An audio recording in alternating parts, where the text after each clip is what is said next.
ದಿವ್ಯ ಶಕ್ತಿಗೆ ಭಕ್ತಿಯ ಪ್ರಣಾಮಗಳನ್ನು ಸಲ್ಲಿಸಿ, ಆ ಪರಮ ಪರಂಪರೆಯ ಜಗದ್ಗುರುಗಳಾಗಿ, ಕನ್ನಡದ ಕುಲಗುರುಗಳಾಗಿ, ನಮಗೆಲ್ಲ ಪರಮಾರಾಧ್ಯರಾಗಿರುವಂತಹ ಶ್ರೀಮನ್ನಿರಂಜನ ಪ್ರಣವ ಸ್ವರೂಪ ಜಗದ್ಗುರು ತೋಂಟದ ಸಿದ್ಧಲಿಂಗ ಅಪ್ಪಗಳವರ ಪವಿತ್ರ ಸನ್ನಿಧಿಗೆ ಭಕ್ತಿಯ ಶರಣಾರ್ಥಿಗಳನ್ನು ಸಲ್ಲಿಸಿ, ಸುಬುದ್ಧಿ ಎಂಬ ಉದಕವ ನೆರೆದು ಸಲಹುತ್ತಿರುವಂತಹ ಪರಮ ಪೂಜನೀಯ ಜಗದ್ಗುರು ಮಹಾಸನ್ನಿಧಿಯವರ ಪವಿತ್ರ ಪಾದಾರವಿಂದಕ್ಕೆ ಪ್ರಣಾಮಗಳನ್ನು ಸಲ್ಲಿಸಿ, ವಿಜಯಪುರದ ಶ್ರೀ ತೋಂಟದಾರ್ಯ ಅನುಭವ ಮಂಟಪದ ಪವಿತ್ರವಾಗಿರುವಂತಹ ಈ ಪ್ರಾಂಗಣದಲ್ಲಿ ನಾವೆಲ್ಲರೂ ಶರಣರ ಜೀವನ ದರ್ಶನ ಪ್ರವಚನ ಕಾರ್ಯಕ್ರಮದಲ್ಲಿ ಪಾಲ್ಗೊಂಡಿದ್ದೇವೆ. ಈ ಕಾರ್ಯಕ್ರಮದುದ್ದಕ್ಕೂ ನಾದ, ನಿನಾದ, ಸುನಾದಗಳ ಮೂಲಕ ಸಂಗೀತ ಮೆರಗನ್ನು ತಂದುಕೊಡ್ತಾ ಇರುವಂತಹ ಪ್ರತಿಭಾವಂತ ಸಂಗೀತಗಾರರಾದ ಅಮರೇಶ್ ಅವರೇ, ಹನುಮಂತ್ ಅವರೇ, ಈ ಕಾರ್ಯಕ್ರಮವನ್ನು ಸಾಮಾಜಿಕ ಜಾಲತಾಣದಲ್ಲಿ ಬಿತ್ತರಿಸ್ತಾ ಇರುವಂತಹ ಮೋಹನ್ ಕಟ್ಟಿಮಣಿಯವರೇ, ವಿಜಯ್ ಅವರೇ, ಅತ್ಯಂತ ಶ್ರದ್ಧಾಭಕ್ತಿಯಿಂದ ಶರಣರ ಜೀವನ ದರ್ಶನವನ್ನು ಮಾಡಿಕೊಳ್ಳಲು ಆಗಮಿಸ್ತಾ ಇರುವಂತಹ ಶರಣ ತಂದೆ ತಾಯಿಗಳೇ, ಆಗಮಿಸಿರುವಂತಹ ಎಲ್ಲ ಶರಣ ತಂದೆ ತಾಯಿಗಳೇ, ಮುದ್ದು ಮಕ್ಕಳೇ, ತಮಗೆಲ್ಲ ಶರಣಾರ್ಥಿಗಳು. ಎಲ್ಲರೂ ಭಕ್ತಿಯಿಂದ ಪ್ರಾರ್ಥನೆಯನ್ನು ನೆರವೇರಿಸಿ ನಂತರದಲ್ಲಿ ಚಿಂತನಕ್ಕೆ ಅಣಿಯಾಗೋಣ.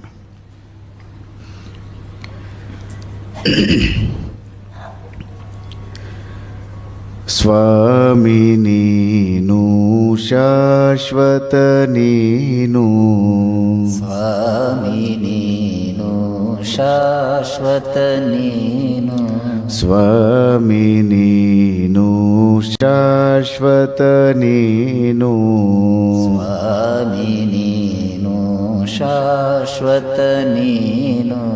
ಎತ್ತಿದೆ ಬಿರುದ ಜಗವೆಲ್ಲರಿಯಲು, ಎತ್ತಿದೆ ಬಿರುದ ಜಗವೆಲ್ಲರಿಯಲು.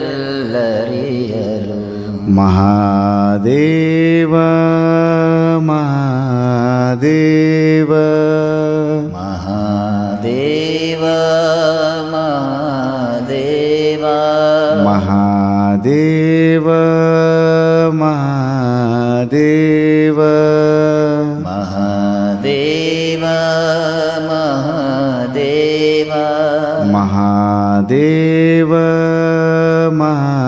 ಮಹಾದೇವ ಮಹಾದೇವ ಮಹಾದೇವ.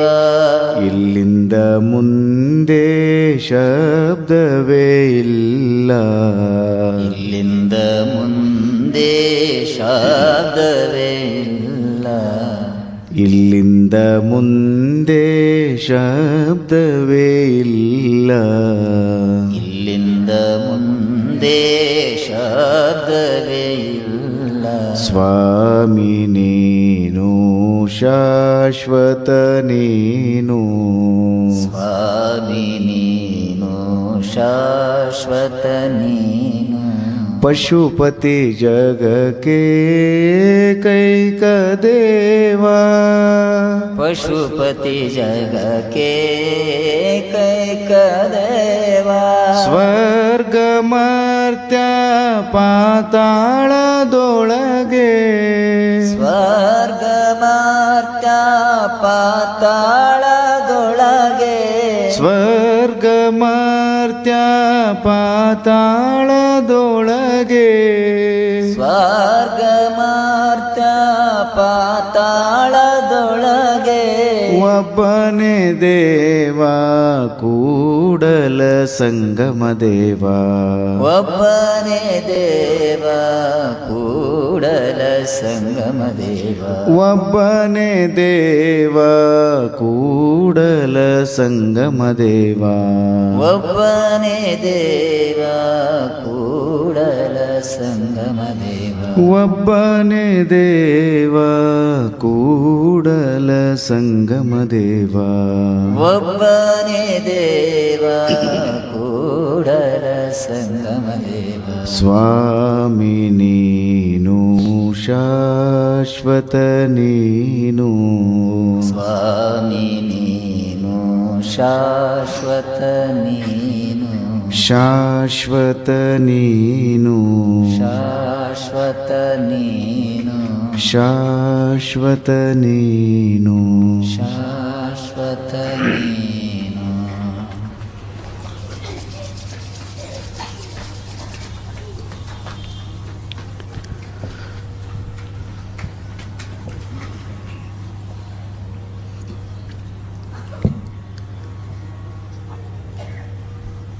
ಮಹಾತ್ಮರು ಮತ್ತು ದುರಾತ್ಮರು, ಸಜ್ಜನರು ಮತ್ತು ದುರ್ಜನರು, ಎರಡು ವರ್ಗಗಳು. ಯಾರಿಗೆ ಮಹಾತ್ಮರು ಅನ್ನಬೇಕು, ಯಾರಿಗೆ ದುರಾತ್ಮರು ಅನ್ನಬೇಕು, ಯಾರಿಗೆ ಸಜ್ಜನರು ಅನ್ನಬೇಕು, ಯಾರಿಗೆ ದುರ್ಜನರು ಅನ್ನಬೇಕು,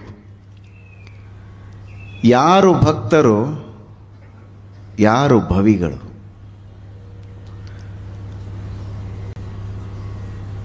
ಮನಸ್ಸು ಒಂದೇ ಇರ್ತದೆ, ಮಾತನಾಡುವುದು ಒಂದೇ ಇರ್ತದೆ, ಮಾಡುವಂತಹ ಕಾರ್ಯಗಳು ಒಂದೇ ಇರ್ತವೆ. ಯಾವ ರೀತಿ ಮನಸ್ಸಿರ್ತದಲ್ಲ ಆ ರೀತಿ ಮಾತನಾಡುವವರು, ಯಾವ ರೀತಿ ಮಾತನಾಡ್ತಾರಲ್ಲ ಆ ರೀತಿ ನಡೆದುಕೊಳ್ಳುವವರು, ಇವರು ಮಹಾತ್ಮರು. ಮನಸ್ಸು ಒಂದು ಬೇರೆ, ಮಾತನಾಡುವುದು ಮತ್ತೊಂದು, ಅದೊಂದು ನಮೂನೆ ಬೇರೆ, ಮಾಡುವಂತಹ ಕಾರ್ಯವು ಅದೊಂದು ಬೇರೆ. ಇವರಿಗೆ ನಾವು ಭಕ್ತರು ಅನ್ನಕ್ಕೆ ಬರಂಗಿಲ್ಲ. ಇವರು ಭವಿಗಳು, ದುರ್ಜನರು, ದುರಾತ್ಮರು. ಶರಣರು, ಸಂತರು, ಮಹಾಂತರು, ಮಹಾತ್ಮರು, ಮೇಧಾವಿಗಳು ಇವರೆಲ್ಲರೂ ಹೆಂಗೆ ವಿಚಾರ ಮಾಡ್ತಿದ್ರಲ್ಲ ಹಂಗೆ ಮಾತಾಡ್ತಾ ಇದ್ರು, ಹೆಂಗೆ ಮಾತಾಡ್ತಾ ಇದ್ರಲ್ಲ ಹಂಗೆ ನಡ್ಕೊಳ್ತಾ ಇದ್ರು. ಇಷ್ಟ ವ್ಯತ್ಯಾಸ. 12ನೇ ಶತಮಾನದಲ್ಲಿ ಬಸವಾದಿ ಶಿವಶರಣರು ಇರುವಂತಹ ಆ ಒಂದು ತಾಣ ಏನಿತ್ತಲ್ಲ ಅದು ಶರಣರು ತುಂಬಿರುವಂತಹ ನಾಡು, ಸಂತರು ತುಂಬಿರುವಂತಹ ನಾಡು, ಮಹಾತ್ಮರು ಇರುವಂತಹ ಬೀಡು. ಹೀಗಾಗಿ ಎಲ್ಲ ಕಡೆಗಳಿಂದಲೂ ಕೂಡ ಜನರು ತಂಡೋಪತಂಡವಾಗಿ ಕಲ್ಯಾಣದ ಕಡೆಗೆ ಹೋಗಬೇಕು. ಮೊನ್ನೆ ಹೇಳಿದ್ನಲ್ಲ, all roads lead to Rome, all roads lead to the Rome. ಎಲ್ಲ ದಾರಿಗಳು ಇಟಲಿಯ ರೋಮ್ ನಗರಕ್ಕೆ. 12ನೇ ಶತಮಾನದಲ್ಲಿ ಭರತ ಖಂಡದ ಎಲ್ಲ ದಾರಿಗಳು ಎಲ್ಲಿಗೆ ಬಂದು ಲೀನ ಆಗ್ತಾ ಇದ್ವು ಅಂದರೆ ಕಲ್ಯಾಣಕ್ಕೆ. ಒಬ್ಬ ಶರಣ, ಚಂದ ಚಂದ ವಚನಗಳು. ಅವರ ವಚನಗಳು ಎಷ್ಟು ಕಠೋರ ಅಂದರೆ ಕೇಳೋದಕ್ಕೆ ಒಮ್ಮೊಮ್ಮೆ ಭಾರಿ ಕಠೋರ ಅನ್ನಿಸ್ತದೆ. ಇಷ್ಟ್ಯಾಕೆ ಸಿಟ್ಟಿಗೆದ್ದವ್ರು ಹೇಳ್ತಾರಪ್ಪ ಅನ್ನಿಸ್ತದೆ. ಆದರೆ ಅವರ ಭಾಷಾ, ಅವರ ಒಳಗಡೆ ಇರುವಂತಹ ಆ ಭಾವ ಭಾಳ ಭಾಳ ಅಂದರೆ ಭಾಳ ಪ್ರಸ್ತುತವಾಗಿರುವಂಥದ್ದು. ಅವ್ರು ಯಾರು ಅಂತ ನಿಮಗೊಂದು ಅಂದಾಜು ಸಿಕ್ಕಿರಬೇಕು. ಯಾಕಂದರೆ ನೀವು ಎಲ್ಲ 15 ವರ್ಷ ಆದ ಪ್ರವಚನ ಕೇಳಾಕತ್ತೀರಿ. ವಿಜಯಪುರದ ಭಕ್ತರು ಅಂದರೆ ಇಲ್ಲಿ 15 ವರ್ಷ ಆಯ್ತು. ಎಲ್ಲ ಕಡೆಗೂ ಇಲ್ಲಿ ವಿಜಯಪುರದಲ್ಲಿ ಜ್ಞಾನ ಯೋಗಾಶ್ರಮದಲ್ಲಿ ಚಿಂತನೆ ನಡೀತದೆ, ಬೇರೆ ಬೇರೆ ಮಂದಿರಗಳಲ್ಲಿ ಚಿಂತನೆ ನಡೀತದೆ, ಮಂಟಪಗಳಲ್ಲಿ ಚಿಂತನೆ ನಡೀತದೆ. ಆ ಶರಣರ ಹೆಸರು ಅಂಬಿಗರ ಚೌಡಯ್ಯ. ಒಂದು ನಮೂನಿ ಶಸ್ತ್ರಚಿಕಿತ್ಸಕರಿದ್ದಂಗ್ರಿ ಇವರು.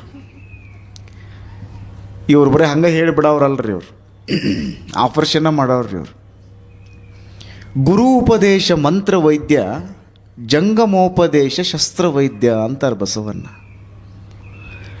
ಇವರು ಬರೀ ಹೇಳೋರು ಅಷ್ಟೇ ಅಲ್ರಿ, ಇವರು ಆಪ್ರೇಷನ್ ಮಾಡಿ ಏನು ಸಮಸ್ಯೆ ಐತೆ ಅದನ್ನೆಲ್ಲ ಬಗೆಹರಿಸೋರ್ರಿ. ಇವರು ಒಂದು ರೀತಿ ನರದಾಗನ ಇಂಜೆಕ್ಷನ್ ಕೊಡೋರ್ರಿ. ಇವರು ಅಂತಿರ್ತಾರೆ ನೋಡ್ರಿ, ನರದಾಗನ ಇಂಜೆಕ್ಷನ್ ಕೊಡೋದು ಅಂತೇಳಿ. ಅಂಬಿಗರ ಚೌಡಯ್ಯ ಎಷ್ಟು ಚಂದ ಒಂದು ವಚನ ಹೇಳ್ತಾರೆ ನೋಡ್ರಿ. ಮನುಷ್ಯ ಯಾವುದರಲ್ಲಿ ಸಿಕ್ಕಾಕೊಳ್ತಾನ ಅನ್ನುವಂಥದ್ರ ಬಗ್ಗೆ ಅವ್ರು ಹೇಳ್ತಾರೆ. ಬಡತನಕ್ಕೆ ಉಂಬುವ ಚಿಂತೆ, ಉಣಲಾರದೆ ಊಟ ಸಿಕ್ತು ಅಂದರೆ ಇಡುವ ಚಿಂತೆ, ಇಡಲಾರದೆ ಉಡುವ ಚಿಂತೆ, ಉಡಲಾದರೆ ಹೆಂಡಿರ ಚಿಂತೆ, ಹೆಂಡಿರಾದರೆ ಮಕ್ಕಳ ಚಿಂತೆ, ಮಕ್ಕಳಾದರೆ ಬದುಕಿನ ಚಿಂತೆ, ಬದುಕಾದರೆ ಕೇಡಿನ ಚಿಂತೆ, ಕೇಡಾದರೆ ಮರಣದ ಚಿಂತೆ. ಬರೀ ಚಿಂತೆಯೊಳಗನ ಅದಾರ ಇವರೆಲ್ಲ. ಎಂತೆಂಥ ಚಿಂತೆ, ವಿಚಿತ್ರ ವಿಚಿತ್ರ ಚಿಂತೆಗಳು ಎಲ್ಲರಿಗೂ. ನಿಮಗೆ ಯಾವುದಾದ್ರು ಚಿಂತೆ ಇದ್ರೆ ಕೇಳ್ರಿ ನೋಡೋಣ ಅಂತ ತಿಳ್ಕೊಂಡು ಪ್ರವಚನ ಹೇಳೋರು ಅಪ್ಪವ್ರು ಅಂದರು. ಪಾಟ್ ನಾವು ಬೇಕು ಅಮ್ಮ ಎದ್ದು ನಿತ್ತು, ನಮ್ಮ ಗೃಹಲಕ್ಷ್ಮಿ ರೊಕ್ಕನ ಬರುವಲ್ವ ಅಪ್ಪವ್ರ, ಅದನ್ನು ಹೆಂಗೆ ಮಾಡೋದ್ರಿ ಅಂದ್ರಂತ ಬ್ರಹ್ಮ ಎದ್ದು. ಎಲ್ಲರದು ಒಂದೊಂದು ನಮ್ಮನೆ ಚಿಂತೆ ರೀ ಇಲ್ಲಿ. ನಿಮ್ಮದು ಯಾವುದ್ರಿಪ್ಪ ಚಿಂತೆ ಅಂತ ತಿಳ್ಕೊಂಡು ಕೇಳಿ ನೋಡ್ರಿ ನೀವು, ಸುಮ್ಮನೆ ಸೂಕ್ಷ್ಮ ನೋಡ್ರಿ ನೀವು. ನನಗೆ ಭಾಳ ಆಶ್ಚರ್ಯ ಅನ್ನಿಸ್ತದೆ. ಒಂದು ಹೋಟೆಲಿಗೆ ಹೋಗಿ ಊಟ ಮಾಡಿ ಬರುವವರ ಮುಖದ ಮೇಲೆ ಒಂದು ಪ್ರಸನ್ನತೆ ಇರ್ತದೆ. ದೇವಸ್ಥಾನಕ್ಕೆ ಹೋಗಿ ಬರುವವರ ಮುಖದ ಮೇಲೆ ಪ್ರಸನ್ನತೆ ಇರಬೇಕು, ಆದರೆ ದುಃಖ ಇರ್ತದೆ ನೋಡ್ರಿ. ಧಾರ್ಮಿಕ ಕ್ಷೇತ್ರಗಳಿಗೆ ಹೋಗಿ ಬರುವಂಥವ್ರ ಮುಖದ ಮೇಲೆ ಭಯ ಇರಬೇಕೋ ಏನು ಭಕ್ತಿ ಇರಬೇಕೋ ಅನ್ನೋದು ಪ್ರಶ್ನೆ. ನಿಮ್ಮ ಮುಖದ ಮೇಲೆ ಪ್ರಸನ್ನತೆ ಇರಬೇಕು, ಭಕ್ತಿ ಇರಬೇಕು, ಭಯ ಇರಬಾರ್ದು. ಒಂದು ಹೋಟೆಲಿಗೆ ಹೋಗಿ ಬರುವಂಥವನ ಮುಖದ ಮೇಲೆ ಒಂದು ಪ್ರಸನ್ನತೆ ಇರ್ತದೆ. ಕಟಿಂಗ್ ಶಾಪಿಗೆ ಹೋಗಿ ಕಟಿಂಗ್ ಮಾಡಿಸ್ಕೊಂಡು ಬಂದಿರುವಂಥವನ ಮುಖದ ಮೇಲೆ ಒಂದು ಪ್ರಸನ್ನತೆ ಇರ್ತದೆ. ನೀವು ಇಷ್ಟಲಿಂಗ ಪೂಜೆಯನ್ನು ನೀವು ಮಾಡಲಾರ್ದೇನೆ, ಒಂದು ವೇಳೆ ಮಾಡಿಕೊಂಡ್ರೂ ನಿಮಗೆ ಅವನ ಅರಿವಾಗಲಾರ್ದೇನೆ ಇದ್ರಿ ಅಂತಂದ್ರೆ ಇವು ಚಿಂತೆ ನೋಡ್ರಿ. 108 ಚಿಂತೆ ಇವು. 108 ಚಿಂತೆಯೊಳಗೆ ಇರೋರನ್ನ ಅದಾರ. ಶಿವಚಿಂತೆ ಶಿವಜ್ಞಾನಗಳ ಚಿಂತೆ ಯಾರಿಗದಪ್ಪ? ಶಿವಜ್ಞಾನದ ಚಿಂತೆ ಯಾರಿಗೂ ಇಲ್ಲಲ್ಲ. ನಮ್ಮ ಎಲ್ಲ ಶರಣರ ವಚನಗಳ ಮೂಲ ಆಶಯ ಏನಾಗಿತ್ತು ಅಂದರೆ ನಮ್ಮ ಒಳಗಡೆ ಇರುವಂತಹ ದೈವತ್ವದ ಕುರಿತಾಗಿ ಚಿಂತನೆ ಮಾಡುವುದು. ನಿಮ್ಮ ಒಳಗಡೆ ಇರುವಂತಹ ದೈವತ್ವದ ಕುರಿತಾಗಿ ನೀವು ಚಿಂತನೆಯನ್ನು ಮಾಡ್ಕೋಂತ ಹೊರಟು ಬಿಟ್ರಿ ಅಂತಂದ್ರೆ ನಿಮ್ಮಲ್ಲಿ ಒಂದು ಬೆಳಕು ಕಾಣಿಸ್ತದೆ. ಅದಕ್ಕೆ ನಮ್ಮ ಶರಣರು ಹೇಳ್ತಾರೆ, ಆ ಬೆಳಕನ್ನು ಕುರಿತು ಚಿಂತನೆ ಮಾಡಬೇಕು. ಅದಕ್ಕೆ ನೋಡ್ರಿ, ನಮ್ಮ ಕುಂಬಾರ ಸರು, ಇಂಗ್ಲೇಶ್ವರವರು, ನಾಡಗೌಡರು, ರುದ್ರಗೌಡರು, ಪಂಚಪ್ಪ ಅವರೆಲ್ಲ ಒಂದು ಕಮಿಟಿಯವರು, ಈ ಎಲ್ಲ ಮಂದಿ ಚಿಂತೆಯೊಳಗನ ಇರ್ತಾರೆ. ಚಿಂತನೆ ಮಾಡುವ ಸಲುವಾಗಿ ಅವ್ರಿಗೊಂದು ನಾವು ಯಾಕೊಂದು ವೇದಿಕೆಯನ್ನು ಕಲ್ಪಿಸಬಾರದು ಅಂಥೇಳಿ ವಿಚಾರ ಮಾಡಿ ಜಗದ್ಗುರು ಮಹಾಸನ್ನಿಧಿಯವರ ಕೃಪಾ ಛತ್ರದೊಳಗೆ ಇಂಥದ್ದೊಂದು ಕಾರ್ಯಕ್ರಮವನ್ನು ಯಾಕೆ ಮಾಡ್ತಾರೆ ಅಂತಂದ್ರೆ, ಚಿಂತೆಗಳ ಸಂತೆಯೊಳಗನೆ ಕಾಲವನ್ನು ಕಳೀತಾ ಇರುವಂತಹ ನಮ್ಮ ಜನಗಳಿಗೆ ಒಂದಿಷ್ಟು ಚಿಂತನೆಯನ್ನು ಮಾಡುವುದಕ್ಕಾಗಿ ಅವಕಾಶವನ್ನು ಒದಗಿಸೋಣ ಅನ್ನುವಂತಹ ಕಾರಣಕ್ಕಾಗಿ ಈ ಕಾರ್ಯಕ್ರಮವನ್ನು ಅವರು ಆಯೋಜನೆ ಮಾಡ್ತಾ ಇದ್ದಾರೆ. ಶಿವಚಿಂತನೆಯನ್ನು ಮಾಡುವುದು. ನಾವೆಲ್ಲ ನೋಡ್ರಿ, ಈಗ 7-8 ದಿನಗಳಿಂದ ನಾವೆಲ್ಲ ಶಿವಚಿಂತನೆಯನ್ನು ಮಾಡಕತ್ತೀವಿ. ಇದು ನಿರಂತರ ನಡಿಬೇಕ್ರಿ ಇದು. ಯಾಕಂದ್ರೆ ಒಂದು ಮನೆಯೊಳಗೆ ನೀವು ಮುಂಜಾನೆ ಎದ್ದು ಕಸ ಹೊಡೆದ್ರಿ ಅಂದ್ರೆ ಮಧ್ಯಾಹ್ನ ಮತ್ತೆ ಕಸಬರಿಗೆ ತೊಗೊಂಡು ಹೊಡೆಯೋದಕ್ಕೆ ಶುರು ಮಾಡ್ರಿ, ಏನಾಗ್ತದೆ? ಮತ್ತೆ ಕಸ ಬರ್ತೈತೆ. ಸಾಯಂಕಾಲ ಮತ್ತೆ ಕಸಬರಿಗೆ ತೆಗೆದುಕೊಂಡು ಮತ್ತೆ ಕಸ ಹೊಡೆಯೋದಕ್ಕೆ ಪ್ರಾರಂಭ ಮಾಡಿರಿ, ಮತ್ತು ಕಸ ಬರ್ತದೆ. ಸಿದ್ದಯ್ಯ ಪುರಾಣಿಕರಂತಾರೆ, ದಿನ ದಿನ ಗೂಡಿಸಿಯೂ ಕಸ ಈ ಮನೆಯಲ್ಲಿ. ಮನೆಯೊಳಗೂ ಕಸ, ಮನಸ್ಸಿನೊಳಗೂ ಕಸ. ಬಸವಣ್ಣ ಭಾಳ ಚಂದ ಅಂತಾರೆ, ಮನೆಯೊಡೆಯ ನಿದ್ದಾನೋ ಇಲ್ಲವೋ, ಹೊಸ್ತಿಲಲ್ಲಿ ಹುಲ್ಲು ಹುಟ್ಟಿ ಮನೆಯೊಳಗೆ ರಜ ತುಂಬಿ, ಮನೆಯೊಡೆಯ ನಿದ್ದಾನೋ ಇಲ್ಲವೋ. ತನುವಿನಲ್ಲಿ ಹುಸಿ ತುಂಬಿ ಮನದೊಳಗೆ ವಿಷಯ ತುಂಬಿ, ಮನೆಯೊಡೆಯ ನಿದ್ದಾನೋ ಇಲ್ಲವೋ. ಇಲ್ಲ, ಮನೆಯೊಡೆಯ ಇಲ್ಲ. ಅವ ಯಾಕಿಲ್ಲ ಅಂದರೆ ತನುವಿನಲ್ಲಿ ಹುಸಿ ತುಂಬಿ ಮನದಲ್ಲಿ ವಿಷಯ ತುಂಬಿ. ಈ ತನುವಿನಲ್ಲಿ ಹುಸಿ ತುಂಬಿಕೊಂಡದ, ಮನಸ್ಸಿನೊಳಗೆ ವಿಷಯ ತುಂಬಿಕೊಂಡದ. ಅದಕ್ಕೆ ಬಸವಣ್ಣನವರು ಯೋಗದ ದೊಡ್ಡ ಸ್ಥಿತಿಗೆ ಏರಿದರೂ ಕೂಡ ಒಂದು ಮಾತು ಹೇಳ್ತಾರೆ, ಅತ್ತಲಿತ್ತ ಹೋಗದಂತೆ ಹೆಳವನ ಮಾಡಯ್ಯ ತಂದೆ. ಎಷ್ಟು ಚೆನ್ನಾಗಿ ಹೇಳ್ತಾರೆ ನೋಡ್ರು. ಸುತ್ತಿ ಸುಳಿದು ನೋಡದಂತೆ ಅಂಧಕನ ಮಾಡಯ್ಯ ತಂದೆ, ಮತ್ತೊಂದ ಕೇಳದಂತೆ ಕಿವುಡನ ಮಾಡಯ್ಯ ತಂದೆ, ಅನ್ಯ ವಿಷಯ ಕೆಳಿಸದಂತೆ ನಿಮ್ಮ ಪಾದದಲ್ಲಿ ಇರಿಸು ಮಹಾಂತ ಕೂಡಲ ಸಂಗಮ ದೇವ.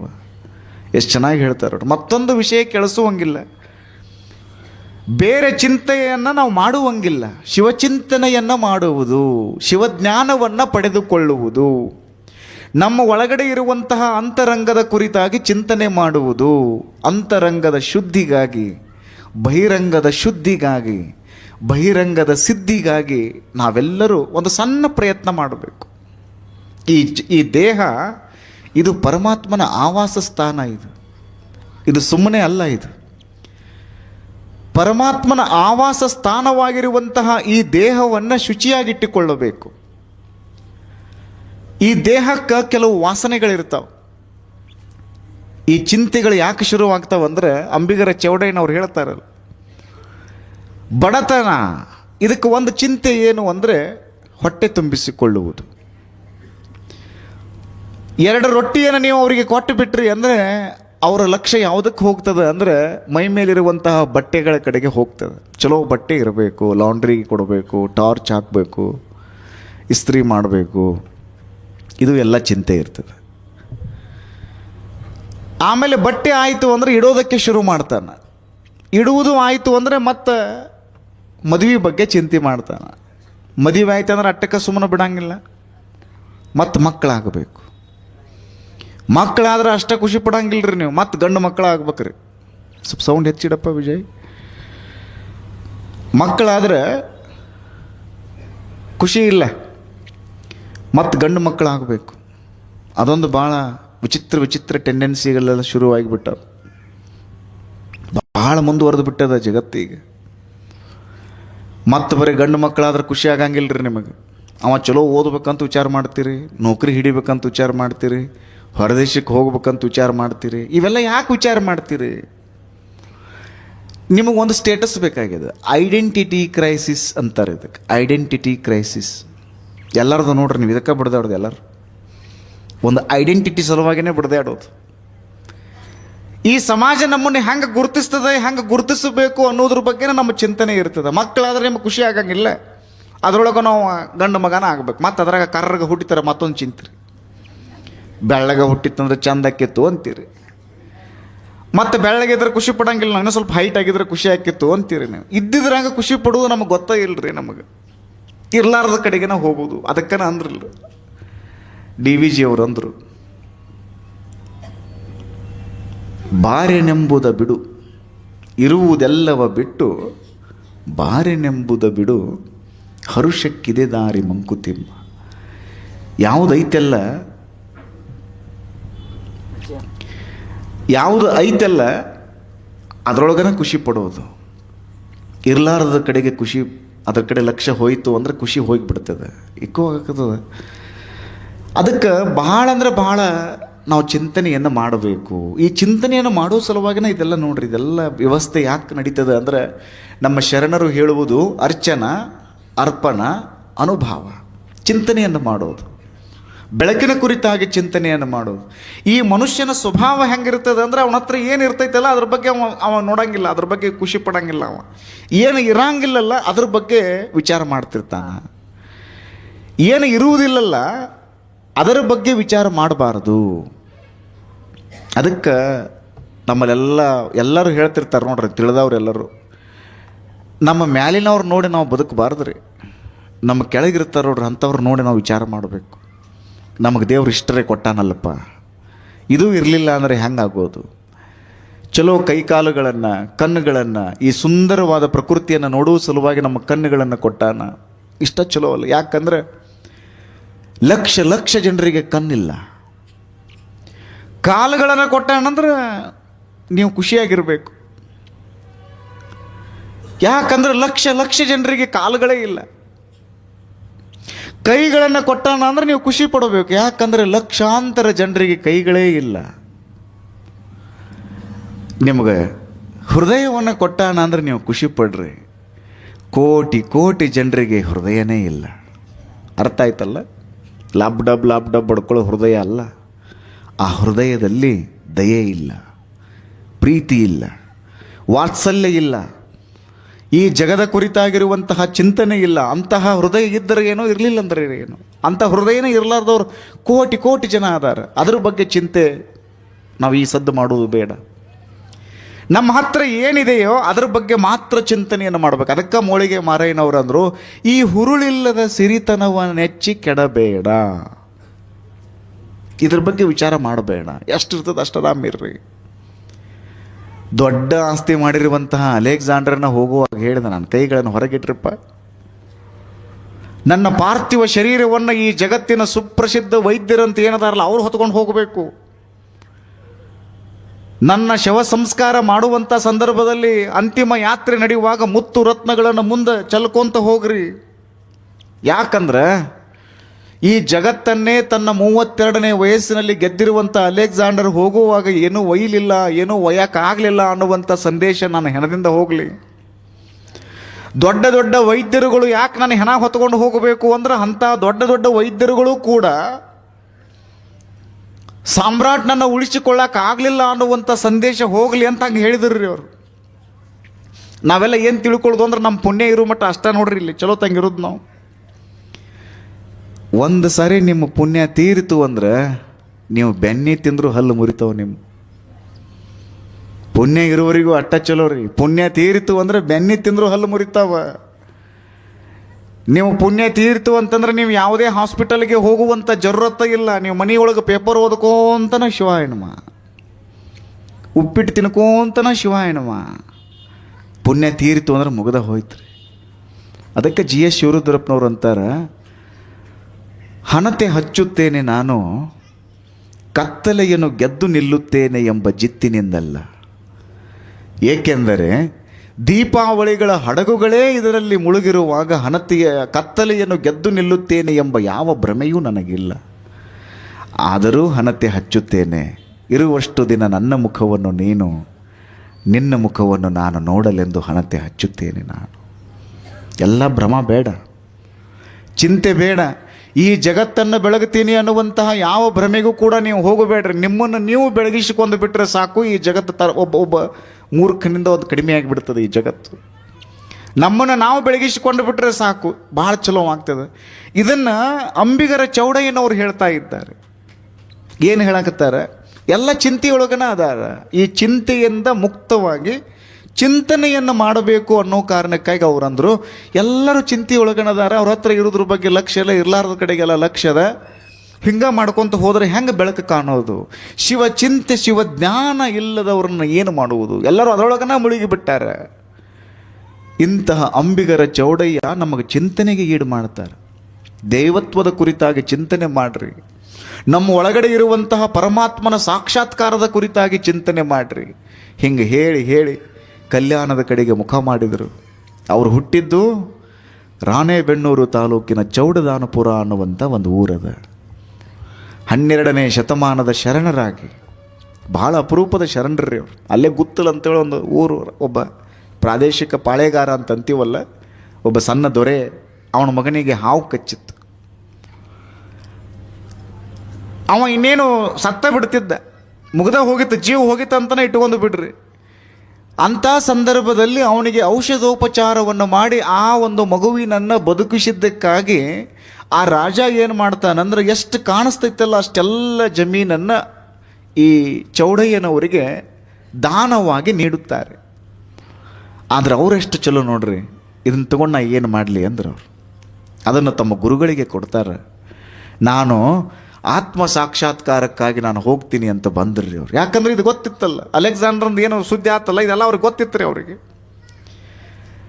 ದೊಡ್ಡ ದೊಡ್ಡ ವೈದ್ಯರುಗಳು ಕೂಡ ನಾನು ಬದುಕ್ಸಕ್ಕಾಗಂಗಿಲ್ಲ ಅನ್ನುವಂಥ ಸುದ್ದಿ ಎಲ್ಲರಿಗೂ ಹೋಗ್ಲಿ ಅಂತ ತಿಳ್ಕೊಂಡು ಅವ್ರು ಹೇಳಿದರು. ಮುತ್ತು ರತ್ನಗಳನ್ನು ಚಲ್ಕೊಂತ ಹೋದ್ರು. ಯಾಕಂದ್ರೆ ಹೋಗುವಾಗ ಏನೂ ಒಯ್ಯಂಗಿಲ್ಲ ಅನ್ನೋದು ಗೊತ್ತಾಗಲ್ಲ ಅಂತ ಹೇಳಿದ್ರು. ಇದನ್ನು ಅಂಬಿಗರ ಚೌಡಯ್ಯನವ್ರು ತಿಳ್ಕೊಂಡಿದ್ರು. ಇದು ಯಾವುದು ನಮ್ಮ ಜೊತೆಗೆ ಬರುವಂಥದ್ದಲ್ಲ. ನಮ್ಮ ಜೊತೆಗೆ ಬರುವಂಥದ್ದು ಒಂದೇ, ನಾವು ಮಾಡಿರುವಂತಹ ಪುಣ್ಯ ಮಾತ್ರ ನಮ್ಮ ಜೊತೆಗೆ ಬರುತ್ತದೆ. ಎಲ್ಲಿಗೆ ಬರುತ್ತದೆ?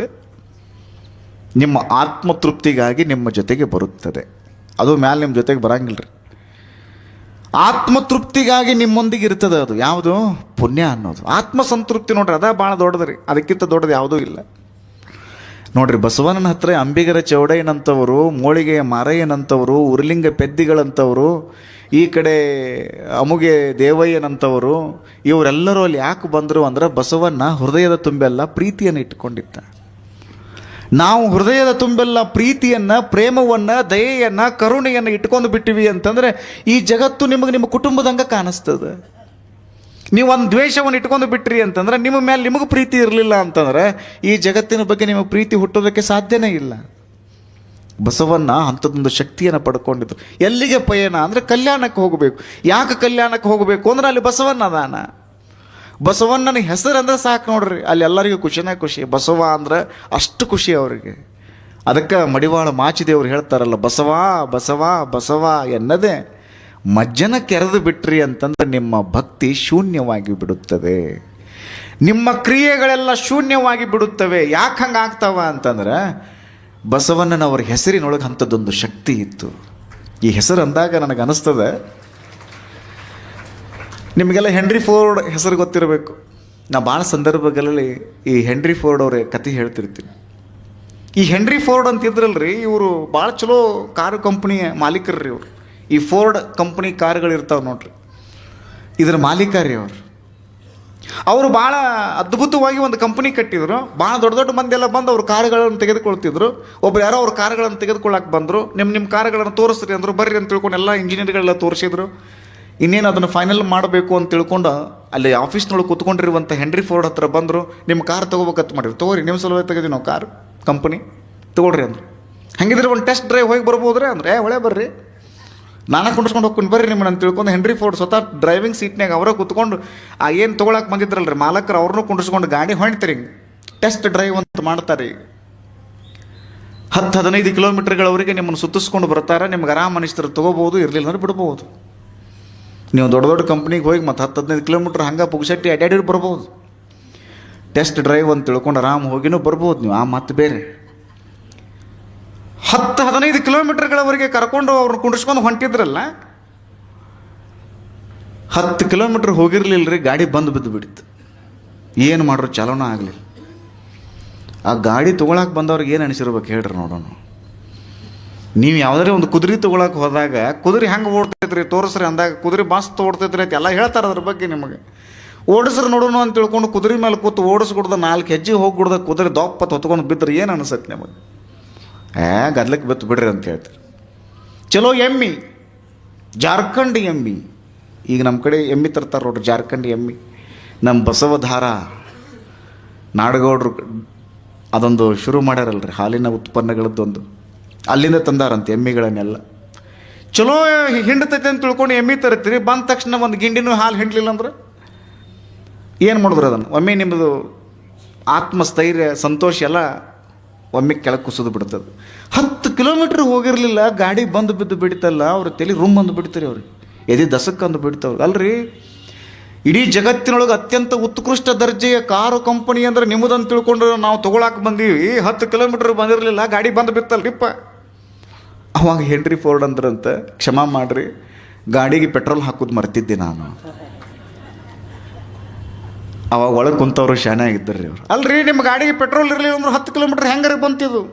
ಅವಾಗ ಹೆನ್ರಿ ಫೋರ್ಡ್ ಖುಷಿಯಿಂದ ಅಂದ್ರಂತ, ನನ್ನ ಗಾಡಿಗೆ ಪೆಟ್ರೋಲ್ ಇರಲಿಲ್ಲ ಅಂದರೂ 10 ಕಿಲೋಮೀಟ್ರ್ ಯಾಕೆ ಬರ್ತದೆ ಅಂದರೆ ಹೆನ್ರಿ ಫೋರ್ಡ್ ಅನ್ನುವಂಥ ಹೆಸರು ಹೇಳಿದರೆ ಸಾಕ್ರಿ, ನಮ್ಮ ಗಾಡಿ 10 ಕಿಲೋಮೀಟ್ರ್ಗಳವರೆಗೆ ಹೋಗ್ತೈತಿ ಅಂತ ಹೇಳಿದ್ರಂತಾರೆ ಅವ್ರು. ಅದು ಹೋಗಂಗಿಲ್ಲ, ಆಟ ಆತ್ಮವಿಶ್ವಾಸದಿಂದ ಹೇಳಿದ್ರಿ ಅವ್ರು. ಯಾಕೆ ಈ ಕತೆ ಹೇಳಿದ್ನಿ ಅಂದರೆ, ಒಬ್ಬ ಉದ್ಯಮಿಯ ಹೆಸರನ್ನು ಹೇಳುವುದರಿಂದ ಒಂದು ಗಾಡಿಗೆ ಪೆಟ್ರೋಲ್ ಇರಲಿಲ್ಲ ಅಂದರೂ 10 ಕಿಲೋಮೀಟ್ರ್ ಓಡುತ್ತದೆ ಅಂದರೆ, ಮಹಾತ್ಮ ಬಸವಣ್ಣನ ಹೆಸರನ್ನು ಹೇಳಿಬಿಟ್ರಿ ಅಂತಂದ್ರೆ ನಿಮ್ಮ ಗಾಡಿನೂ ಎಲ್ಲಿಯೂ ನಿಂದ್ರಂಗಿಲ್ಲ ಅಂತ ಹೇಳಬೇಕಾಗ್ಯದ ನಾನು. ಈ ಬಸವ ಅನ್ನುವಂಥ ಹೆಸರಿಗಾಗಿನೇ ಎಲ್ಲರೂ ಬಂದ್ರಿ ಅಲ್ಲಿಗೆ. ಯಾಕಂದ್ರೆ ಅಲ್ಲಿ ಜಾತಿ, ಮತ, ಪಂಥ, ಪಂಗಡ, ವರ್ಗ, ವರ್ಣ, ಬಡತನ, ಸಿರಿತನ, ಸಣ್ಣವರು, ದೊಡ್ಡವರು, ಮೇಲು, ಕೀಳು, ಉಚ್ಚ, ನೀಚ, ಬಡವ, ಬಲ್ಲಿದ ಯಾವುದೂ ಇಲ್ಲಲ್ಲ ಅಲ್ಲಿ. ಎಲ್ಲರೂ ಒಂದೇ ಅಲ್ಲಿ. ಎದೆ ಮೇಲೆ ಲಿಂಗವನ್ನು ಧರಿಸಿಕೊಂಡು ಬಿಟ್ಟರು ಅಂತಂದ್ರೆ ಅವರೆಲ್ಲರೂ ಸಾಕ್ಷಾತ್ ಸಂಗಮನಾಥ ಅಂತ ಬಸವನಂತಾನ. ಅವ ಯಾವುದೇ ಕಾಯಕ ಮಾಡಲಿ, ಗುಡಿಸಲದೊಳಗಡೆ ಇದ್ರೂ ಕೂಡ ಚಿಂತೆ ಇಲ್ಲ. ಅನುಭವ ಮಂಟಪದ ಅಧ್ಯಕ್ಷರಾಗಿರುವಂಥ ಅಲ್ಲಮ ಪ್ರಭುದೇವರು ಶರಣಾರ್ಥಿ ಅಂತಾರಂದ್ರೆ ಅದಕ್ಕಿಂತ ದೊಡ್ಡದು ಯಾವುದೈತ್ರಿ ಅಂತಿದ್ರಿ ಅವರು. ಹೀಗಾಗಿ ಎಲ್ಲವನ್ನ ಬಿಟ್ಟರ್ರಿ ಅವರು. ಅರಮನೆಯನ್ನು ಬಿಟ್ಟರು, ಅರಿವಿನ ಮನೆಗೆ ಬಂದರು. ಗುಡಿಯಂಥ ಮನೆಯನ್ನು ಬಿಟ್ಟರು, ಗುಡಿಸಲಕ್ಕೆ ಬಂದರು. ಬಂಗಾರವನ್ನು ಬಿಟ್ಟರು, ಬಂಗಾರದಂತಹ ಜನರನ್ನು ನೋಡುವ ಸಲುವಾಗಿ ಬಂದರು. ಅದಕ್ಕೆ ಹೇಳೋದು, ಈ ಸಿರಿ ಅನ್ನೋದು ಶಾಶ್ವತವಲ್ಲ. ಅದಕ್ಕೆ ಅವ್ರು ಏನು ಮಾಡಿದ್ರು, ಅಂಬಿಗರ ಚೌಡಯ್ಯನವರು ಅಂದರೆ ಅಲ್ಲಿಗೆ ಬಂದರು. ಅವ್ರ ಬಗ್ಗೆ ಅವರ ಒಂದು ಕಡೆ ಹೇಳ್ತಾರೆ, ನಾ ಅಂಬಿಗ ಎಂಥ ಅಂಬಿಗ ಅಂದರೆ ಕೇವಲ ಹೊಳೆಯನ್ನು ಈ ದಂಡೆಯಿಂದ ಆ ದಂಡೆಗೆ ಸಾಗಿಸುವಂಥ ಅಂಬಿಗ ಮಾತ್ರ ನಾನಲ್ಲ. ಎಷ್ಟು ಚಂದ ಹೇಳ್ತಾರೆ ನೋಡ್ರು. ಈ ಕಡೆಯಿಂದ ಆ ಕಡೆಗೆ ಹೋಗುವಂತಹ, ದಾಟಿಸುವಂತಹ, ಜನರನ್ನ ಈ ಕಡೆಯಿಂದ ಆ ಕಡೆಗೆ ತೆಗೆದುಕೊಂಡು ಹೋಗುವಂತಹ ಶರಣ ಮಾತ್ರ ನಾನಲ್ಲ. ಈ ಭವಸಾಗರವನ್ನು ಹೆಂಗೆ ದಾಟಬೇಕು ಅನ್ನೋದು ನನಗೆ ಭಾಳ ಸ್ಪಷ್ಟವಾಗಿ ಗೊತ್ತಿದೆ ಅನ್ನುವಂಥ ಮಾತನ್ನು ಅಂಬಿಗರ ಚೌಡಯ್ಯನವರು ಹೇಳ್ತಿದ್ರು. ಭವಸಾಗರವನ್ನು ದಾಟುವುದು, ಅದನ್ನ ಹೆಂಗೆ ದಾಟ್ತೀರಿ ನೀವು? ಭವಸಾಗರವನ್ನು ದಾಟಬೇಕಾಗಿತ್ತು ಅಂದರೆ ಒಂದು ಕ್ರಿಯೆ ಬೇಕು ನೋಡ್ರಿ, ಭಾಳ ಸ್ಪಷ್ಟವಾಗಿ ತಿಳ್ಕೊಬೇಕು ನಾವು. ಭವಸಾಗರವನ್ನು ದಾಟುವುದಕ್ಕಾಗಿ ಒಂದು ಕ್ರಿಯೆಯನ್ನು ನೀವು ಮಾಡಲೇಬೇಕು. ಕ್ರಿಯೆಯನ್ನು ಮಾಡಲಿಲ್ಲ ಅಂದರೆ ನೀವು ಭವಸಾಗರವನ್ನು ದಾಟಕ್ಕೆ ಬರಂಗಿಲ್ಲ. ಯಾವ ಕ್ರಿಯೆಯನ್ನು ಮಾಡಬೇಕು ಅದು ಭಾಳ ಮುಖ್ಯವಾಗಿರುವಂಥದ್ದು. ಕರೆಕ್ಟ್ ಅದ. ಕ್ರಿಯೆ ಅಂದರೆ ಕಾಯಕ ಅಂದಂಗೆ. ಅದು ಕಾಯಕ ಯಾವಾಗ ಆಗ್ತದೆ ಗೊತ್ತದ? ನಿಮಗೆ ಸ್ವಾರ್ಥ ಇತ್ತು ಅಂದ್ರೆ ಅದು ಕೆಲಸ ಕಾಯಕ ಆಗಂಗಿಲ್ಲ. ಅದು ನಿಮ್ಮಲ್ಲಿ ಅಪೇಕ್ಷೆಗಳು ಭಾಳಷ್ಟು ಇದ್ದು ಅಂತಂದ್ರೆ ಅದು ಕಾಯಕ ಆಗಂಗಿಲ್ಲ. ಅದು ಸುಮ್ಮನೆ ಕಾಯಕವೇ ಕೈಲಾಸ ಅಂದಿಲ್ರಿ ಅವರು. ನೀವು ಎಷ್ಟು ಕೆಲಸ ಮಾಡ್ತೀರಲ್ಲ ಅಷ್ಟಕ್ಕೆ ನೀವು ತೊಗೋಬೇಕು ರೊಕ್ಕ, ನೀವು ಹೆಚ್ಚಿಗೆ ತೊಗೋಬೇಕು ಅಂತ ತಿಳ್ಕೊಂಡ್ರಿ ಅಂದ್ರೆ ಅದು ಹೆಂಗೆ ಕಾಯಕ ಆಕೈತಿ ಅಂತ ನಮ್ಮ ಶರಣರು ಎಚ್ಚರಿಸ್ತಾ ಇದ್ರು. ನಿಮಗೆ ಮುಕ್ತಿ ಸಿಗಬೇಕಾಗಿತ್ತು ಅಂದ್ರೆ, ಮುಕ್ತಿ ಪಥವನ್ನು ನೀವು ಹಿಡಿಬೇಕಾಗಿತ್ತು ಅಂದ್ರೆ, ಬಯಲಿನೊಳಗೆ ಬಯಲಾಗಬೇಕಾಗಿತ್ತು ಅಂದ್ರೆ ನಿಮ್ಮಲ್ಲಿ ಮೊದಲಿಗೆ ಕ್ರಿಯೆಯನ್ನು ನೀವು ಅಳವಡಿಸಿಕೊಳ್ಳಬೇಕು. ಸರಿಯಾದ ಕ್ರಿಯೆಯನ್ನು ಅಳವಡಿಸಿಕೊಳ್ಳಬೇಕು. ಆ ಸರಿಯಾದ ಕ್ರಿಯೆ ಅಳವಡಬೇಕು ಅಂತಂದ್ರೆ ನಿಮ್ಮಲ್ಲಿ ಜ್ಞಾನ ಇರಬೇಕು. ಆ ಜ್ಞಾನ ಇರಲಿಲ್ಲ ಅಂದ್ರೆ ಕ್ರಿಯೆಗೆ ಮಹತ್ವ ಬರಂಗಿಲ್ಲ. ಜ್ಞಾನ ಇರಲಿಲ್ಲ ಅಂದ್ರೆ ನಿಮ್ಮ ಕಾಯಕನ ಆಗಂಗಿಲ್ಲ. ಅದಕ್ಕೆ ಹೆಂಗೆ ಮಹತ್ವ ಬರ್ತದೆ ಹೇಳ್ರಿ ನೀವು? ಅತ್ಯಂತ ಶ್ರದ್ಧಾಭಕ್ತಿಯಿಂದ ನೀವು ಕಾಯಕವನ್ನು ಮಾಡಬೇಕು. ಮನಸ್ಸನ್ನು ಅದರಲ್ಲಿ ಇಡಬೇಕು. ನಿಮ್ಮ ಆತ್ಮವನ್ನು ಅದರಲ್ಲಿ ಧಾರೆ ಎರಿಬೇಕು. ಆವಾಗ ಒಂದು ಕೆಲಸ, ಒಂದು ಕಾಯಕ ಆಗ್ತದೆ. ಮಾದಾರ ಚೆನ್ನಯ್ಯನು ಮಾಡಿರುವಂತಹ ಅಂಬಲಿಯನ್ನು ಸವಿಯುವ ಸಲುವಾಗಿ ಸ್ವತಃ ಶಿವ ಯಾಕೆ ಬಂದ ಅಂದ್ರೆ, ಅವ ಕೇವಲ ಅಂಬಲಿ ಅಂದ್ರೆ ಹಿಟ್ಟು ಹಾಕಿ ಮಾಡಿರಲಿಲ್ಲರಿ, ಅವ ತನ್ನ ಭಕ್ತಿ ಹಾಕಿದ್ದ. ಬರೀ ಹಿಟ್ಟು ಹಾಕಿ ಮಾಡಿದ್ರೆ ಅಂದ್ರೆ ಅಂಬಲಿ ಆಕೈತಿ. ಭಕ್ತಿ ಹಾಕಿ ಮಾಡಿದ್ರಿ ಅಂದ್ರೆ ಅಂಬಲಿ ಪ್ರಸಾದ ಆಗಿಬಿಡ್ತದೆ. ನಿಮ್ಮ ಮನೆಯೊಳಗೆ ನೀವು ಹಂಗೆ ಟಿ ವಿ ನೋಡ್ಕೊಂತ ರಟ್ಟಪಟ್ಟು ರೊಟ್ಟಿ ಬಿಡದ್ರಿ ಅಂದ್ರೆ ರೊಟ್ಟಿ ಹಾಕವ.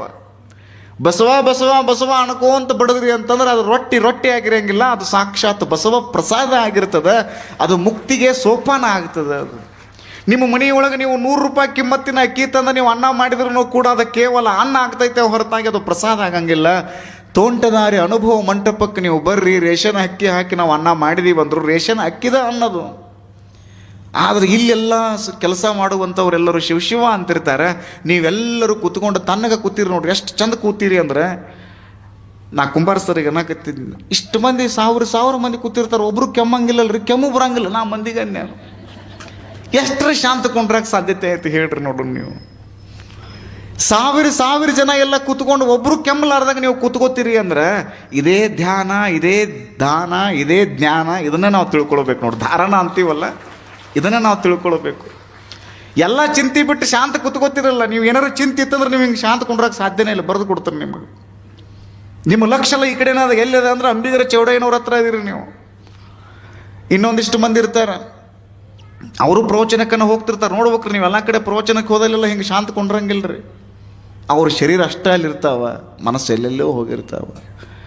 ಮನ್ಯಾಗ ಸೊಸಿ ಏನು ಮಾಡ್ಯಾಳೋ ಏನೋ, ಹಾಲು ಕಾಸಾಕಿಟ್ಟು ಬಂದಿದ್ನಿ ತೆಗ್ದಾಳೋ ಇಲ್ಲೋ, ಕೆನಿ ಬಂದೈತೋ ಇಲ್ಲೋ.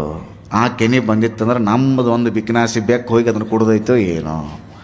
ಇದು ಎಲ್ಲ ಚಿಂತೆಗಳು. ದೇಹ ಮಾತ್ರ ಇಲ್ಲಿ, ಮನಸ್ಸು ಮಾತ್ರ ಅಲ್ಲಿ. ಹಿಂಗಾದ್ರೆ ಹೆಂಗೆ? ಇದು ನಮ್ಮ ಶರಣರು ಚಂದ ಹೇಳ್ಕೋತ ಬಂದರು. ನಿಮ್ಮ ಕ್ರಿಯೆ ಅದಕ್ಕೆ ಜ್ಞಾನದ ಸ್ಪರ್ಶ ಸಿಗಬೇಕ್ರಿ, ಅವಾಗ ಅದು ಕಾಯಕವಾಗ್ತದೆ. ನೀವು ಮಾಡುವಂತಹ ಕಾಯಕ ನೀವು ಒಳ್ಳೆ ಯಾವುದೇ ಇರಲ್ರಿ, ಅದು ಬೇಕಾದಿರುವಲ್ತಕ್ಕದು. ಅದಕ್ಕೆ ಸರಿಯಾದ ಪ್ರಮಾಣದೊಳಗೆ ನಿಮ್ಮ ಮನಸ್ಸನ್ನು, ನಿಮ್ಮ ಆತ್ಮವನ್ನು ಒಂದು ಕಡೆಗೆ ನೀವು ಬಿಟ್ರಿ ಅಂತಂದರೆ ಆವಾಗ ನೀವು ಯಾವುದೇ ಕೆಲಸ ಮಾಡಿರಿ ಆವಾಗ ಅದು ಕಾಯಕವಾಗುತ್ತದೆ. ಹಂಗಂತೇಳಿ ದೇವ್ರ ಪೂಜೆ ಮಾಡೋದು ದೊಡ್ಡದನ್ರಿ. ಅದು ನಮ್ಮ ಶರಣರು ಅದನ್ನ ಒಪ್ಪಲಿಲ್ಲ. ನಿಮ್ಮ ಆತ್ಮ ಕಲ್ಯಾಣ ಮಾಡ್ಕೊಳ್ಳೋದು ನೀವು. ಎರಡನೇದಕ್ಕೆ ಎದಕ್ಕೆ ಬರಬೇಕು ಅಂದ್ರೆ ನೀವು ಲೋಕ ಕಲ್ಯಾಣಕ್ಕೆ ಬರಬೇಕು, ಸಮಾಜ ಕಲ್ಯಾಣಕ್ಕೆ ಬರಬೇಕು, ಜಂಗಮ ಪೂಜೆಗೆ ಬರಬೇಕು. ಇದಕ್ಕೆ ಚನ್ನಬಸವನವರು ಭಾಳ ಚಂದ ಉತ್ತರ ಹೇಳಿದರು. ನೀವು ಕೇವಲ ಆತ್ಮ ಕಲ್ಯಾಣವನ್ನು ಮಾಡ್ಕೊಂಡ್ರೆ ನಾ ನಡೆಯಂಗಿಲ್ಲ. ಚನ್ನಬಸವನವ್ರು ಭಾಳ ಸ್ಪಷ್ಟವಾಗಿ ಬರೆದ್ರು. ಭಾಳ ಶಾನ ಇದ್ರಿ ಅವ್ರು ಚನ್ನಬಸವನವ್ರು. ಯಾಕಂದ್ರೆ ಬಸವಣ್ಣನವರ ಭಕ್ತಿ, ಅಲ್ಲಮ ಪ್ರಭುದೇವರ ಜ್ಞಾನ, ಇವರೆಲ್ಲೊಂದು ಮುಪ್ಪುರಿಗೊಂಡು ಬಿಟ್ಟಿದ್ರು ಚನ್ನಬಸವಣ್ಣವರಲ್ಲಿ. ಅವ್ರು ಹೇಳ್ತಾರೆ, ನಾ ಭಾಳ ಸಂದರ್ಭದಲ್ಲಿ ಹೇಳ್ತೀನಿ ಇದನ್ನು, ಹೋದ ಸರಿ ನೀವು ಹೇಳಿರ್ಬೇಕು, ಸುಮ್ಮನೆ ವಚನ ಹೇಳ್ತೀನಿ. ಆ ವಚನ ಎಷ್ಟು ಹೇಳಿದ್ರು ನಂಗೆ ಸಮಾಧಾನನೇ ಇಲ್ಲ. ಆ ವಚನ ನೀವು ಎಷ್ಟು ಕೇಳಿದ್ರು ನಿಮಗೂ ಸಮಾಧಾನ ಆಗಂಗಿಲ್ಲ. ಅಷ್ಟು ಚಂದ ವಚನ ರೀ ಅದು. ಹೇಳ್ರಿ ಮತ್ತು ಅದಕ್ಕೆ ಬಂದ್ರಿ ಹೇಳ್ರಿ. ಹೇಳಕ್ಕೆ ಬಂದಿರಿ ಹೇಳ್ರಿ ಅಜ್ಜಾರ ಅಂತೀರಿ ನೀವು. ಕರೆಕ್ಟ್ ಅದ ನೀವು. ಭಾಳ ಚಂದ ವಚನ ರೀ ಅದು. ನನಗಂತೂ ಭಾಳ ಅಂದ್ರೆ ಭಾಳ ಖುಷಿ ಕೊಡುವಂಥ ವಚನ. ಇಡೀ ನಮ್ಮ ಲಿಂಗಾಯತ ಧರ್ಮದ ಒಬ್ಬ ವ್ಯಕ್ತಿ ಹೆಂಗಿರಬೇಕು ಅನ್ನೋದನ್ನು ಹೇಳಿರುವಂಥ ವಚನ ಅದು. ನೀವು ಜೀಸಸ್ ಬಗ್ಗೆ ವಿಚಾರ ಮಾಡ್ರಿ, ಅವರು ಇದನ್ನು ಹೇಳ್ತಾರೆ. ನೀವು ಮುಸ್ಲಿಂ ಸಂಪ್ರದಾಯದ ಬಗ್ಗೆ ವಿಚಾರ ಮಾಡ್ರಿ, ಅವರು ಇದ್ರ ಬಗ್ಗೆನೇ ಮಾತಾಡ್ತಾರೆ. ಎಲ್ಲ ಯೋಗಿಗಳು ಇದ್ರ ಬಗ್ಗೆನೇ ಮಾತಾಡೋದು. ಸಿಖ್ ಸಂಪ್ರದಾಯದ ಗುರು ನಾನಕರನ್ನ ಕೇಳ್ರಿ, ಅವ್ರು ಇದನ್ನೇ ಹೇಳೋದು. ನಮ್ಮ ಲಿಂಗಾಯತ ಧರ್ಮದ ಚನ್ನಬಸವಣ್ಣವರು ಧರ್ಮ ಸಂಹಿತೆಯನ್ನು ಬರೆದ್ರಲ್ಲ, ಅವರು ಇದನ್ನೇ ಹೇಳ್ತಾರೆ. ಎಷ್ಟು ಚಂದ ಹೇಳ್ತಾರಂದ್ರೆ, ಹೇಳ್ತಾರೆ ಗಂಡ ಬೇರುಂಡವೆಂಬ ಪಕ್ಷಿಗೆ ತಲೆ ಎರಡು, ದೇಹ ಒಂದು. ಒಂದರ ಬಾಯಲ್ಲಿ ಹಾಲ ನೆರೆದು ಮತ್ತೊಂದರ ಬಾಯಲ್ಲಿ ವಿಷವ ನೆರೆದರೆ ಆ ಪಕ್ಷಿಗೆ ಮರಣವಪ್ಪಲ್ಲದೆ ಜಯವಪ್ಪುದೇ ಅಯ್ಯ. ಲಿಂಗವ ಪೂಜಿಸಿ ಜಂಗಮವ ಮರೆತರೆ ಕುಂಭಿನಿ ನರಕ ತಪ್ಪದು ಕೂಡಲ ಚನ್ನ ಸಂಗಮ ದೇವ. ಎಷ್ಟು ಚೆನ್ನಾಗಿರುವಂಥ ಮಾತಂದ್ರೆ, ಇದೊಂದು ವಚನ ಅರ್ಥ ಮಾಡ್ಕೊಂಡು ಬಿಟ್ರಿ ಅಂದ್ರೆ ನಿಮ್ಮ ಬದುಕು ಬಂಗಾರ ನೋಡ್ರಿ. ಗಂಡ ಬೇರುಂಡವೆಂಬ ಪಕ್ಷಿಗೆ ತಲೆ ಎರಡು, ದೇಹ ಒಂದು. ಗಂಡ ಬೇರುಂಡ ಪಕ್ಷಿ ನೋಡ್ರಿ ನೀವು. ಅವರು KSRTC ಬಸ್ ಹತ್ತಿರಲ್ಲ, ಶಕ್ತಿ ಯೋಜನೆ ಯಾರೋ ಪ್ರವಚನಕಾರ ಅಂದ್ರಂತ, ಏನಾರ ನಿಮ್ಮ ಪ್ರಶ್ನೆಗಳಿದ್ರೆ ಕೇಳ್ರಿಪ್ಪ ಅಂದ್ರೆ, ಇದೀಗ ಏನಿಲ್ಲ ಹಂಗೆ ಕೇಳ್ರಿಪ್ಪ ಅಂದ್ರು. ನಮ್ಮೊಂದು ಪ್ರಶ್ನೆ ಐತ್ರಂತ ಒಬ್ಬ ಎದ್ದು ನಿಂತ ಅಜ್ಜ. ಏನು ಕೇಳಜ್ಜ ಪ್ರಶ್ನೆ? ಏನಿಲ್ರಿ, ನಮ್ಮಕ್ಕಿ ಆಧಾರ್ ಕಾರ್ಡ್ ತೊಗೊಂಡು ಹೋಗ್ಯಾಳ, ಇನ್ನೂ ಬರೋಕೆ ತಯಾರಿಲ್ಲ, ಯಾವಾಗರೇ ಬರ್ತಾರ. ಬರೀ ಇವತ್ತು ಸುದ್ದಿ ನಡೆದು ಬಿಟ್ಟ ಅವ್ರಿಗೆ. ಎಷ್ಟರ ಸುದ್ದಿ ಹೇಳ್ರಿ ನೀವು ನೋಡೋಣ. ಆಧಾರ್ ಕಾರ್ಡ್ ತೊಗೊಳ್ದೈತಿ, ಹೋಗೋದೈತಿ. ಸಾಲಿ ಹುಡುಗರಿಗೆ ಬಸ್ನ ಹತ್ತಾಕ್ ಬಿಡುವಲ್ರ ನೋಡ್ರಿ ಜನ ಎಲ್ಲರೂ. ಆದರೂ ಈಗ ಸ್ವಲ್ಪ ಕಡಿಮೆ ಆಗೈತ್ರಿ ಅದು ಹಾವಳಿ. ಈ KSRTC ಬಸ್ ಐತಲ್ರಿ, ಇದ್ರದ್ದೊಂದು ಲಾಂಛನ ಐತೆ ನೋಡ್ರಿ ಏನ್ರಿ ನೀವು. ಅದ್ರ ಲಾಂಛನ ಏನು ಹೇಳ್ರಿ? ಗಂಡ ಬೇರುಂಡ ಪಕ್ಷಿ ಅದು. ಈಗ ಅದು ಪಕ್ಷಿ ಇಲ್ರಿ, ಅದು ನಾಶ ಆಗಿಬಿಟ್ಟತ್ತೆ ಆ ಸಂತತಿ. ಅದನ್ನು ಉದಾಹರಣೆ ಕೊಡಾಕತ್ತಾರ ನೋಡ್ರಿ ಚನ್ನಬಸವಣ್ಣವ್ರು. ಅವ್ರು ಎಷ್ಟು ಶಾಣೆ ಇರ್ಬೇಕು ಹೇಳ್ರಿ. ಈ ಮಂದಿಗೆ ಹಿಂಗೆ ಹೇಳ್ರಿ ತಿಳಿಯಂಗಿಲ್ಲ ಅಂತ ಆ ಪಕ್ಷಿ ಉದಾಹರಣೆ ಹೇಳಾಕತ್ತಾರ್ರಿ ಅವ್ರು. ಅಂದ್ರೆ ಒಂದು ನಮ್ಮನೆ ಚಹಾದಾಗ ಗುಳಿಗೆ ಹಾಕಿ ಕೊಡುದ್ರಿ. ತಾಯಿ ಡಾಕ್ಟರ್ ಹತ್ರ ಕರ್ಕೊಂಡು ಹೋಗ್ಕೊಳ್ಳೋ ಮಗನ, ಅವ್ರು ಚೆಕ್ ಮಾಡ್ತಾರ. ಏನೂ ವಿಚಾರ ಮಾಡಬೇಡ್ರಿ, ಸ್ವಲ್ಪ ಮಳೆಗಾಲ ಚಾಲೂ ಆಗೈತಿ, ಹೆಚ್ಚು ಕಡಿಮೆ ಆಗ್ತದೆ, ಸ್ವಲ್ಪ ಫೀವರ್ ಬರ್ತದೆ, ಏನೂ ವಿಚಾರ ಮಾಡಬೇಡ್ರಿ, 6 ಗುಳಿಗೆ 3 ದಿನ ತೊಗೊಳ್ರಿ, ಮುಂಜಾನೆ ಒಂದು ಇದ್ರೇನ್ರಿ ನೀವು ಅಲ್ಲಿ ಸಂಜೆಗೊಂದು ಅನ್ನಕಿತ್ತಿರಲ್ಲ ನನಗಿಂತ ಮುಂದೆ. ಕರೆಕ್ಟ್ ಅದ ನಿಮ್ಮದು. 6 ಗುಳಿಗೆ 3 ದಿನ ಅಂದರೆ ಮುಂಜಾನೆ ಒಂದು ಮತ್ತು ಸಂಜೆಗೆ ಒಂದು ಬೇಕಾಗಲ್ರಿ. ಬರೋಬರದ ನಿಮ್ಮದು. 100ಕ್ಕೆ 100 ಮಾರ್ಕ್ಸ್ ರೀ ನಿಮಗೆ. ಅದ್ರ ಬಗ್ಗೆ ಏನೂ ಇಲ್ಲ, ನೀವು ಇದ್ದಂಗೆ ಅಲ್ಲ ನೀವು. ಮುಂಜಾನೆ ಒಂದು ಸಂಜೆಗೆ ಒಂದು. ತಾಯಿ ಮನೆಗೆ ಕರ್ಕೊಂಡು ಬಂದು ಅನ್ನ ಹಾಲ ಊಟ ಮಾಡಿ ಚಪ್ಪಿ ಗುಳಿಗೆ ತಗೋ ಅಂತಾಳೆ. ವಾಲ್ಯ ಯವ್ವ ಅಂತಾನು 10 ವರ್ಷದ ಹುಡುಗಿ. ಒಟ್ಟ ವಾಲ್ಯ ನಾನು. ವಾಲ್ಯ ಅಂದ್ರೆ ವಾಲ್ಯ ಅಂತಾನು. ತಗೋರೋ ಆರಾಮಕ್ಕೆ ತೊಗೊಳಂಗಿಲ್ಲ, ತಗೋ ಅಂತಾಳೆ, ತೊಗೊಳಂಗಿಲ್ಲ. ಹೆಂಗೆ ಮಾಡೋದಿನ್ನ? ಒಳಗೆ ಹೋಗಿ ಐಡಿಯಾ ಮಾಡ್ತಾಳೆ, ಚಹಾ ಕಾಸ್ತಾಳೆ, ಚಹಾದೊಳಗೆ ಗುಳಿಗೆ ಹಾಕ್ತಾಳೆ, ಕರಗಿಸ್ತಾಳೆ. ಅಪ್ಪಿ ಗುಳಿಗೆ ತೊಗೊಲಿಲ್ಲ ಅಂದ್ರೆ ಚಿಂತಿಲ್ಲ, ಚಹಾ ರೇ ಕುಡಿ ಅಂತ. ತಾರಯ್ಯವ್ವ ಅಂತ ನಾವು ಬಾಯಿ ಮೊದಲ ವಿಷಯ ಆಗಿ ತಾರಯ್ಯವ್ವ ಅಂತಾನೆ. ಚಹಾ ಕುಡಿತಾಳ. ಮರಿಗೆ ನಿಂತ್ಕೊಂಡು ತಾಯಿ ನೋಡಿ ಖುಷಿ ಪಡ್ತಾಳ, ನನ್ನ ಮಗನ ಹೊಟ್ಟೆಗೆ ಹಿಂಗರೆ ಗುಳಿಗೆ ಹೊಂಟೈತಿಲ್ಲ ಅಂತೇಳಿ. ಚನ್ನಬಸವಣ್ಣ ಅಂತಾರೆ, ನಮ್ಮ ಮಂದಿಗೆ ಒಮ್ಮೆ ನಾವು ಅನುಭವದ ಜ್ಞಾನವನ್ನು ಕೊಡಕ್ಕೆ ಹೋದಿವಿ ಅಂದ್ರೆ ಆ ಗುಳಿಗೆ ನುಂಗಿದಂಗೆ ಅವ್ರು ನುಂಗಂಗಿಲ್ಲ. ಅದಕ್ಕೆ ಚಹಾದೊಳಗೆ ಗುಳಿಗೆ ಹಾಕಿ ಕೊಡೋನು ಅಂತ ತಿಳ್ಕೊಂಡು ಅವ್ರು ಉದಾಹರಣೆ ಹೇಳಿ ಇಂಥ ತತ್ವಗಳನ್ನು ಹೇಳ್ಕೊಂತ ಬಂದರು ನೋಡ್ರಿ. ಗಂಡ ಬೇರುಂಡ ಪಕ್ಷಿ ಈ ಕರ್ನಾಟಕ ರಾಜ್ಯ ರಸ್ತೆ ಸಾರಿಗೆ ನಿಗಮ ಸಂಸ್ಥೆಯ ಲಾಂಛನ ಐತೆಲ್ಲ, ಅದನ್ನು ನೋಡ್ರಿ ನೀವು. 2 ತಲೆ ಅದಾವ, ಒಂದೇ ದೇಹ ಐತಿ. ಚನ್ನಬಸವಣ್ಣವ್ರು ಅಂತಾರೆ, ಒಂದರ ಬಾಯಿಯೊಳಗೆ ಹಾಲು ಹಾಕಿದ್ರಿಪ್ಪ ನೀವು, ಮತ್ತೊಂದರ ಬಾಯಿಯೊಳಗೆ ವಿಷ ಹಾಕಿ ಬಿಟ್ರಿ ಅಂದ್ರೆ ಆ ಪಕ್ಷಿ ಸಾಯ್ತೈತಿ ಏನೋ ಬದುಕ್ತೈತೋ? ಸಾಯ್ತದ. ಈಗ ಅದು ಯಾವುದೋ ಶಿಶುಗಳು ಅಂತಾರೆ, ಸಂಯಾಮಿ ಶಿಶುಗಳು ನೋಡಿರ ನೀವು? ಶಿಶುಗಳು ಹಂಗೆ ಹುಟ್ಟುತ್ತಾವೆ. ಮನುಷ್ಯರಲ್ಲಿನೂ ಹಂಗಂಗೆ 2 ತಲೆ ಒಂದೇ ದೇಹದ ಮಕ್ಕಳು ಹುಡ್ತಾರೆ, ಎಲ್ಲೋ ಒಬ್ರು ಹುಡ್ತಾರೆ ಹಂಗೆ. ಆದ್ರೆ ಭಾಳ ದಿನ ಬದುಕಲ್ರಿ ಅವರು, ಭಾಳ ಕಷ್ಟ ಆಗಿಬಿಡ್ತದೆ. ಒಂದರ ಬಾಯಲ್ಲಿ ಹಾಲ ನೆರೆದು ಮತ್ತೊಂದರ ಬಾಯಲ್ಲಿ ವಿಷವ ನೆರೆದರೆ ಆ ಪಕ್ಷಿ ಹೆಂಗೆ ಉಳಿತದ? ಆ ಪಕ್ಷಿಗೆ ಮರಣ ಒಪ್ಪಲ್ಲದೆ ಜಯವಪ್ಪುದೇ ಅಯ್ಯ. ಸತ್ತು ಹೋಗ್ತದೆ ಅದು. ಮುಂದೆ ಎಷ್ಟು ಚಂದ ಹೇಳ್ತಾರೆ ನೋಡ್ರಿ. ಲಿಂಗವ ಪೂಜಿಸಿ ಜಂಗಮವ ಮರೆತರೆ ಕುಂಭಿನಿ ನರಕ ತಪ್ಪದು. ಲಿಂಗವನ್ನು ಎಡಗೈಯಾಗಿಟ್ಕೊಂಡು ಶಿವ ಅಂತ ತಿಳ್ಕೊಂಡು ನೀವು ಪೂಜೆ ಮಾಡ್ತೀರಿ. ಜಂಗಮ ಅಂದರೆ ಸಮಾಜವನ್ನು ಮರೆತು ಬಿಟ್ರಿ ಅಂತಂದ್ರೆ ಕುಂಭಿನಿ ನರಕ. ಈ ನರಕದೊಳಗೆ ಅದಾವ್ರಿ ಒಂದು 32 ಪ್ರಕಾರ ನರಕ ಅದಾವ್ರಿ. ಈ ಕುಂಭಿನಿ ನರಕ ಅಂದ್ರೆ ಭಾಳ ಘೋರ ನರಕ ರೀ ಇದು. ಅದನ್ನು ಮಾನ್ಯ ಹೇಳಿದ್ನಲ್ಲ, ಕಡಾವಂಗಿ ಒಳಗೆ ಕೊತ್ತ ಕುದಿವಿ ಎಣ್ಣೆಯಾಗ ಫ್ರೈ ಮಾಡ್ತಾನೆ ನಮ್ಮನ್ನು ಫ್ರೈ ಮಾಡೋದು. ಅದೊಂದು ಅಂಥದ್ದು ನರಕ ಇರ್ಬೇಕ್ರಿ ಅಲ್ಲಿ, ಸರೀಸೃಪಗಳು ಜಂತುಗಳು ಇರೋದು. ಅದನ್ನು ಯಾಕೆ ನಮ್ಮ ತಲೆಯೊಳಗೆ ಕಲ್ಪನೆ ಕೊಟ್ಟಾರ ಅಂದ್ರೆ ಅದನ್ನೆಲ್ಲ ತಲೆಯಾಗಿನ ತೆಗೆದೋಗಿಪ್ಪ ನೀನು ಅಂತ ಅದನ್ನು ಹೇಳ್ಯಾರ್ರಿ ಅವರು. ಬಸವಣ್ಣ ಯಾಕೆ ದೊಡ್ಡವರಾದರು ಅಂದ್ರೆ ಅವರು ಲಿಂಗವನ್ನು ಪೂಜಿಸಿ ತಮ್ಮ ಆತ್ಮ ಕಲ್ಯಾಣವನ್ನು ಸಾಧಿಸಿದರು. ಅಷ್ಟಕ್ಕೆ ಸಂಪೂರ್ಣ ಆಗಲಿಲ್ಲ ರೀ ವ್ಯಕ್ತಿ. ನೀವೇನಾದರೂ ನಿಮ್ಮ ಆತ್ಮ ಕಲ್ಯಾಣವನ್ನು ಅಟ್ಟ ಸಾಧಿಸ್ಕೊಂತ ನೀವು ಯಾವುದಾದ್ರು ಗುಡ್ದಾಗ ಒಂದು ಗುಡಿಸ್ಲ ಹಾಕೊಂಡು ಕೂತ್ರಿ ಅಂದ್ರೆ ನೀವು ಕೇವಲ ಋಷಿಗಳಾಗ್ತೀರಿ, ಯತಿಗಳಾಗ್ತೀರಿ, ನೀವು ಮಹಾತ್ಮರಾಗಂಗಿಲ್ಲ, ಶರಣರಾಗಂಗಿಲ್ಲ ನೀವು. ಅದಕ್ಕೆ ಒಮ್ಮೆ ಶರಣೆನ್ನೆಲ್ಲೋ ಅನ್ನುವಂಥ ಮಾತನ್ನು ಯಾಕೆ ನಮ್ಮ ಶರಣರು ಅಂತಾರೆ ಅಂದ್ರೆ ಒಮ್ಮೆ ಶರಣ ಅಂದ್ಬಿಡು ಅಂತ, ಶರಣರಿಗೆ ಶರಣ ಅಂದ್ಬಿಡು. ನಿಮ್ಮ ಶರಣರಿಗೆ ಶರಣ ಅನ್ನುವಂಥ ಭಾವವನ್ನು ಕರುಣಿಸು ಅಂತ ಹೇಳ್ತಾರಲ್ಲ, ಒಮ್ಮೆ ಶರಣ ಅಂದ್ಬಿಡುದು. ಯಾಕೆ ಅನ್ನೋದು ಅಂದ್ರೆ ನಮ್ಮ ಶರಣ ಹೆಂಗೆ ಆಗ್ತಾನಂದ್ರೆ ಆತ್ಮ ಕಲ್ಯಾಣವನ್ನು ಸಾಧಿಸ್ಕೊಂತ ಒಣ ಹುಲ್ಲು ಕಡ್ಡಿ ತಿನ್ಕೊಂತ ಒಣ ತಪ್ಪಲ ತಿನ್ಕೊಂತ ನೀ ಗುಡ್ದಾಗ ಕೂತು ಬಿಟ್ಟು ಅಂದ್ರೆ ಒಬ್ಬ ಯತಿ ಆಗ್ತೀನಿ ನೀನು. ಒಬ್ಬ ಶರಣ ಹೆಂಗೆ ಆಗಕ್ಕೆ ಸಾಧ್ಯತೆ ಅದ? ಒಬ್ಬ ಶರಣ ಆಗಬೇಕಾಗಿತ್ತು ಅಂದ್ರೆ ನೀನು ಆತ್ಮ ಕಲ್ಯಾಣವನ್ನೂ ಸಾಧಿಸಬೇಕು, ಸಮಾಜ ಕಲ್ಯಾಣವನ್ನೂ ಸಾಧಿಸಬೇಕು, ನೀನೂ ಬೆಳಕಾಗಬೇಕು, ಇನ್ನೊಬ್ಬರಿಗೂ ಬೆಳಕಾಗಬೇಕು. ಆವಾಗ ಮಾತ್ರ ಒಬ್ಬ ವ್ಯಕ್ತಿ ಶರಣನಾಗುತ್ತಾನೆ ಅಂತ ತಿಳ್ಕೊಂಡು ಚನ್ನಬಸವಣ್ಣವ್ರು ಈ ವಚನದೊಳಗೆ ಬರೆದಾರ. ಹಿಂಗೆ ಬಸವಣ್ಣ ತಮ್ಮ ಆತ್ಮ ಕಲ್ಯಾಣವನ್ನು ಸಾಧಿಸಿಕೊಂಡು ಸಮಾಜ ಕಲ್ಯಾಣವನ್ನು ಸಾಧಿಸುವ ಸಲುವಾಗಿ ಎಲ್ಲರನ್ನ ಕರೆದ್ರಿ ಅವರು. ಎಲ್ಲರೂ ನೀವು ನಮ್ಮ ಅಪ್ಪ, ನಮ್ಮ ಅಣ್ಣ, ನಮ್ಮ ಅಜ್ಜ, ನಮ್ಮ ಮುತ್ತಜ್ಜ, ನಮ್ಮ ಕಾಕ, ನಮ್ಮೆಲ್ಲ ಬಳಗ ನೀವೇ ಇದೀರಿ, ನಿಮ್ಮನ್ನು ಬಿಟ್ಟು ಯಾರದಾರ, ನೀವೆಲ್ಲರೂ ಬರ್ರಿಪ್ಪ ಅಂತ ತಿಳ್ಕೊಂಡಂದ್ರು. ಅವ್ರಿಗೆ ಒಂದೊಂದು ಒಳ್ಳೊಳ್ಳೆ ಕಾಯಕಗಳನ್ನು ನೀಡಿದರು. ಅವರೆಲ್ಲ ಕಾಯಕ ಮಾಡ್ಕೊಂತ ಘನತೆ ಗೌರವದಿಂದ ಅವರೆಲ್ಲ ಬದುಕಾಕತ್ರು. ಹಂಗೆ ಘನತೆ ಗೌರವದಿಂದ ಬದುಕಬೇಕು ಅಂತ ತಿಳ್ಕೊಂಡು ಅಂಬಿಗರ ಚೌಡಯ್ಯನವ್ರು ಅಲ್ಲಿಗೆ ಹೊಂಟಾರ. ಇವ ಅಂಬಿಗ ಎಂತವ ಅಂದ್ರೆ ಇವ ಭವಸಾಗರವನ್ನು ದಾಟುವಂಥ ಅಂಬಿಗ. ಇವನಿಗೆ ಸೋಲಿಲ್ಲ, ಇವನಿಗೆ ಸಾವಿಲ್ಲ. ಅವ್ರ ಅಂಕಿತ ನಾಮ ಏನು ಅಂದ್ರೆ ಎಲ್ಲರೂ ತಮ್ಮ ತಮ್ಮ ಆರಾಧ್ಯ ದೈವವನ್ನು ನೆನೆದ್ರೆ ಅಂಬಿಗರ ಚೌಡಯ್ಯನವ್ರು ತಮ್ಮ ಹೆಸರ ಮೇಲೆ ತಾವು ಬರ್ಕೊಂಡಾರ್ರಿ. ಅಂದ್ರೆ ನಿನಗೆ ನೀನ ಮೊದಲು ಬೆಳಕಾಗಿಬಿಡಪ್ಪ, ಇನ್ನೊಬ್ರಿಗೆ ನೀ ಬೆಳಕಾಗೇ ನಮಗೆ ನಾವ ಬೆಳಕಾಗಲಿಲ್ಲ ಅಂದ್ರೆ ಇನ್ನೊಬ್ರಿಗೆ ಬೆಳಕಾಗೋದು ಪ್ರಶ್ನೆನೇ ಬರಂಗಿಲ್ಲಲ್ಲ. ಅದಕ್ಕೆ ನಿನಗೆ ನೀನು ಬೆಳಕಾಗು, ನಿನ್ನನ್ನು ನೀನು ಮೊದಲು ಅರ್ಥ ಮಾಡ್ಕೋ, ನಾನಾರು ಅಂತ ತಿಳ್ಕೋ. ಓಂ ತತ್ ಸತ್ ಅಂತಾರೆ ನೋಡ್ರಿ. ತತ್ ಸತ್ ಅಂದ್ರೆ ಏನು? ಅದು ನೀನೇ ಆಗಿದ್ದೀಯ, ದ್ಯಾಟ್ ಯು ಆರ್. ಅದು ನೀನೇ ಆಗಿದ್ದೀಯ. ಯಾವುದು ನೀನೇ ಆಗಿದ್ದೀಯ? ಬ್ರಹ್ಮಾಂಡವೆಲ್ಲವೂ ನೀನೇ ಆಗಿದ್ದೀಯ. ಯಾವ ರೀತಿ ಬ್ರಹ್ಮಾಂಡ ಐತಲ್ಲ ಆ ರೀತಿ ಇದು ಪಿಂಡಾಂಡ ಇರ್ತದೆ. ಓಂ ತತ್ಸತ್ ಅಂತಿರ್ತಾರೆ ನೋಡ್ರಿ. ನೀವು ವೇದಾಂತವನ್ನು ಓದಿದವರೆಲ್ಲ ಹೇಳ್ತಿರ್ತಾರೆ ಓಂ ತತ್ಸತ್ ಅಂತಾರೆ. ತತ್ ಸತ್ ಅದು ಸತ್ಯವಾಗಿರುವಂಥದ್ದು. ಯಾವುದು ಸತ್ಯವಾಗಿರುವಂಥದ್ದು? ಅಂತಿಮ ಸತ್ಯ ಏನೈತಲ್ಲ ಅದೇ ಸತ್ ಆಗಿರುವಂಥದ್ದು. ನಮ್ಮ ಶರಣರದು ಅದಕ್ಕಿಂತ ಒಂದು ಹೆಜ್ಜೆ ಮುಂದೆ ಹೋಗಿ ಅದು ನೀನೇ ಆಗಿದ್ದೀಯ, ನಿನ್ನೊಳಗೆ ಅದು ಇದ್ದೇ ಇದೆ. ಅದನ್ನು ನಾವು ಅರ್ಥ ಮಾಡಿಕೊಂಡಿಲ್ಲ. ಅದು ನಿನ್ನೊಳಗಡೆನೇ ಅದ. ನೀನು ಕ್ರಿಯೆಯನ್ನು ಮಾಡುವುದರ ಮೂಲಕ, ಕಾಯಕವನ್ನು ಮಾಡುವುದರ ಮೂಲಕ ನೀನು ಅದನ್ನು ಅರ್ಥ ಮಾಡ್ಕೊಳ್ಬೇಕು. ಇದು ನಮ್ಮ ಶರಣರು ಹೇಳ್ತಾರೆ. ಸೂಕ್ಷ್ಮವಾದ ಬಹಳ ಸೂಕ್ಷ್ಮವಾಗಿರುವಂಥ ವಿಚಾರಗಳು.